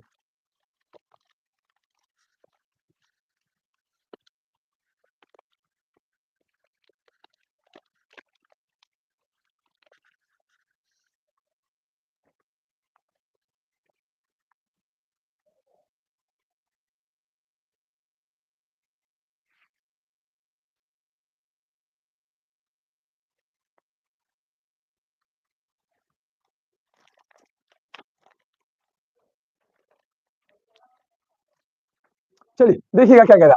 क्वेश्चन क्या था? कांग्रेस की स्थापना पर संक्षिप्त टिप्पणी लिखे, तो देखने का प्रयास कीजिएगा। कांग्रेस की स्थापना 1885 ईस्वी में बॉम्बे में हुआ था। बॉम्बे में हुई थी। कहाँ हुई थी कांग्रेस की स्थापना? गोकुलदास तेजपाल संस्कृत कॉलेज बॉम्बे, गोकुलदास तेजपाल संस्कृत कॉलेज बॉम्बे में हुई थी। इसके गठन में एवं की महत्वपूर्ण भूमिका रही। इसी कारण इन्हें कांग्रेस का पिता कहा जाता है। इसके पहले अध्यक्ष डब्ल्यू.सी. बनर्जी थे। शुरू में यह क्या अनुनय विनय की नीति पर चली। आगे चलकर इसके नेतृत्व में भी भारतीय राष्ट्रीय आंदोलन चलाया गया। और इससे क्या हुआ, आगे चलकर इनके नेतृत्व में क्या हुआ, भारतीय राष्ट्रीय आंदोलन चलाया गया। लेकिन ये शुरू में क्या थे, शुरू में जो अंग्रेज के नेतृत्व, अंग्रेज से क्या था, अनुनय विनय पर ये चलती रही समिति। अगला क्वेश्चन कह रहा है क्या, जरा देखिएगा क्वेश्चन क्या कह रहा है। 1929 में आयोजित कांग्रेस का लाहौर अधिवेशन किन दो कारणों से महत्वपूर्ण है? तो पहली कारण इसमें क्या होता, पूर्ण स्वराज की मांग की गई थी। बिल्कुल। चलिए 1929 में आयोजित कांग्रेस की लाहौर अधिवेशन दो कारणों से महत्वपूर्ण है, और वे दो कारण क्या थे, या देखने का प्रयास कीजिएगा। क्या माना जाता है? इस अधिनियम में ही कांग्रेस ने पूर्ण स्वराज की अपना मुख्य लक्ष्य घोषित किया था। इस अधिनियम में गांधी जी के नेतृत्व में अंग्रेजों के खिलाफ सविनय अवज्ञा आंदोलन शुरू करने की घोषणा की गई। अंग्रेजों के खिलाफ क्या हुआ, सविनय अवज्ञा आंदोलन शुरू करने की घोषणा की गई। अगला क्वेश्चन कह रहा, भारतीय संविधान की दो मुख्य विशेषताओं को बताइए। भारतीय संविधान की दो मुख्य विशेषताएं क्या थी, या सुनने का प्रयास करिएगा पुनीता, बिल्कुल। भारतीय संविधान की दो प्रमुख विशेषताओं को बताइए। भारतीय संविधान 2 वर्ष 11 माह 18 दिन में बनकर तैयार हुआ था। कितने दिनों में? 2 वर्ष 11 माह 18 दिनों में। यह 26 जनवरी 1950 को पूरी तरह 26 जनवरी 1950 को पूरे भारत में लागू किया गया। इसके मुख्य विशेषताएं निम्न है। यह लिखित तथा क्या विशाल संविधान है। भारतीय संविधान लिखित है। इनके निर्माण में कई देशों के संविधान का अध्ययन करके उसकी अच्छाइयों को समाहित किया गया है। इसी कारण यह काफी विशाल भी है। इसमें 395 धाराएं, यानी कि 395 अनुच्छेद, जिसमें स्थापना हुआ था उसी समय में, अभी तो 463 प्लस हो चुका है और 22 भाग तथा अनुसूचियां है। अनुसूचियां 8 अनुसूचियां था, स्थापना के समय में अभी 12 हो चुका है, अभी 25 भाग हो चुका है। आज तक कई संविधान संशोधन किए जा चुके हैं और आज तक क्या हुए, कई संविधान संशोधन किए जा चुके हैं। विषयों का बंटवारा, चलिए विषयों का बंटवारा। भारतीय संविधान में विषयों का बंटवारा किया गया है। केंद्र सूची में सेना, रेलवे आदि विषय है। राज्य सूची में राजस्व, नगर पालिका आदि को रखा गया है। जबकि समवर्ग सूची में क्या, शिक्षा को रखा गया और ये चीजों को रखा गया। यहीं तक बात आपकी आज क्लास होने वाली थी, आपका यहीं तक क्वेश्चन था। ठीक, यहाँ तक आप लोग देख लिए हैं और मैं आपको थोड़ा सा प्रयास करता हूँ। आपको मैं क्या था, क्वेश्चन आपका क्या था, वो विश्व के 7 आश्चर्य के नाम, मिलेगा कोई पीडीएफ मैं आपको उसे करवा दूंगा बिल्कुल। तो कविता के फॉर्मेट में था आंसर, जो कि आपको याद करना बहुत आसान था। और ये आंसर क्या, इस तरह से आपको आंसर जो है रहेगा, ये याद करने में ज्यादा मेहनत लगेगा। ज्यादा मेहनत क्यों करें हमें, और हमें आसान मेहनत में हो ही रहा है, तो फिर हम ज्यादा मेहनत क्यों करें। बिल्कुल मेरे भाई, अगर सिंपल काम हो रहा है, ज्यादा में टेंशन नहीं लेना है। और कभी भी कोई भी चीज कविता के फॉर्मेट में क्या होता है, याद करना ज्यादा आसान होता है बिल्कुल। लेकिन मैं सही निगाहों से देख लेता हूँ, फिर आपको करवा दूंगा।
चलिए, तो आप लोग तब तक बताइए क्लास आप लोगों को कैसा लगा। सही सारी तब तक बताने का प्रयास कीजिए बिल्कुल। ये क्लास आप लोगों को कैसा लगा। क्वेश्चन समाप्त हो चुका, बाकी शॉर्ट आंसर नहीं है, बस इतनी शॉर्ट आंसर थे। और आप लोग पहले बताइएगा ये क्लास आप लोगों को कैसा लगा, और लगभग सभी साथी को अच्छा ही लगा होगा बिल्कुल। आइए मैं आपको विश्व के साथ आश्चर्य, एक क्वेश्चन छूटा हुआ था, उस क्वेश्चन को मैं आपको करवा दूं, फिर मैं क्लास का एंड कर दूंगा। ये क्वेश्चन काफी अच्छा क्वेश्चन है भाई। आइए मैं इन क्वेश्चन को करवाने का प्रयास करता हूँ। बिल्कुल कविता के फॉर्मेट में मैं आपको लिख देता हूँ, आप लोग स्क्रीनशॉट ले लीजिएगा और इसको याद कर लीजिएगा। बिल्कुल कविता के फॉर्मेट में लिखूंगा, बिल्कुल कविता के फॉर्मेट में। आगरा का ताजमहल, पीसा की मीनार, बिल्कुल कविता के फॉर्मेट में।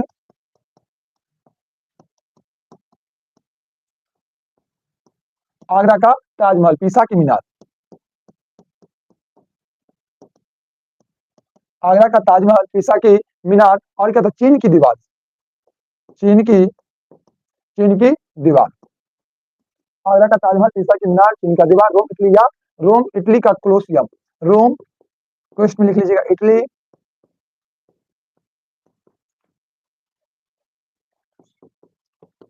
कोलोसियम। आप लोग को जो भी दिक्कत हो लिखते चलिएगा, जो भी साथी जो भी दिक्कत हो आप लोग को लिखते चलिएगा। आप लोग का मैसेज भी आते रहेगा बिल्कुल। 5वां पॉइंट, अब तो 4 हो गया, 5वां क्या था, मिस्र का पिरामिड, मिस्र,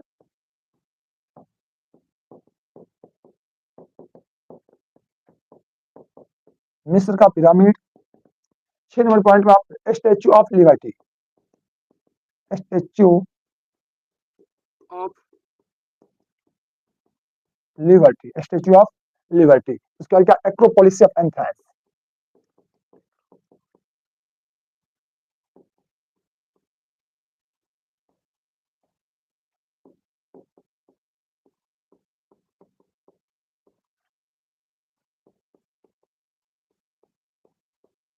चलिए, यही था विश्व के 7 आश्चर्य के नाम, जो आप देख पा रहे होंगे बोर्ड पर आपके लिख दिए बिल्कुल। इसको आप लोग याद कर लीजिएगा, ठीक हो जाएगा याद। ठीक है सर, बिल्कुल। तो यही था, आप देखिए कितना आसान है, ये कितना हार्ड है। ये आसान करना बहुत आसान है, ये आसान हो जाएगा, याद हो जाएगा। ये अगर आप जो भी साथी से मैं गारंटी करता हूँ, ये आज मैं दूसरा लेक्चर करवा, इससे पहले एक लेक्चर और करवाए थे, टोटल मैंने 60 शॉर्ट आंसर आज कंप्लीट करवाए। और जो भी साथी अब इन 60 शॉर्ट आंसर को कवर लेते हैं कवर, मैं उनकी पूरी गारंटी लेता हूँ, बोर्ड एग्जाम में आपके 30 के 30 शॉर्ट आंसर नंबर मिलेंगे। अगर आपका राइटिंग अच्छा है, आपको 30 में 30 नंबर शॉर्ट आंसर मिलेंगे, तो मिलेंगे। एक भी क्वेश्चन से बाहर नहीं रहेंगे, 15 के 15 क्वेश्चन आपको बन जाएंगे, इसी से रहेंगे, और आपको 30 में 30 नंबर मिलेंगे। ठीक, मिलते हैं आप लोग सभी क्लास, आप लोग की क्लास द एंड होती है। चलिए मैं आपकी यहाँ से आज आगाज कर रहा हूँ द एंड, द एंड।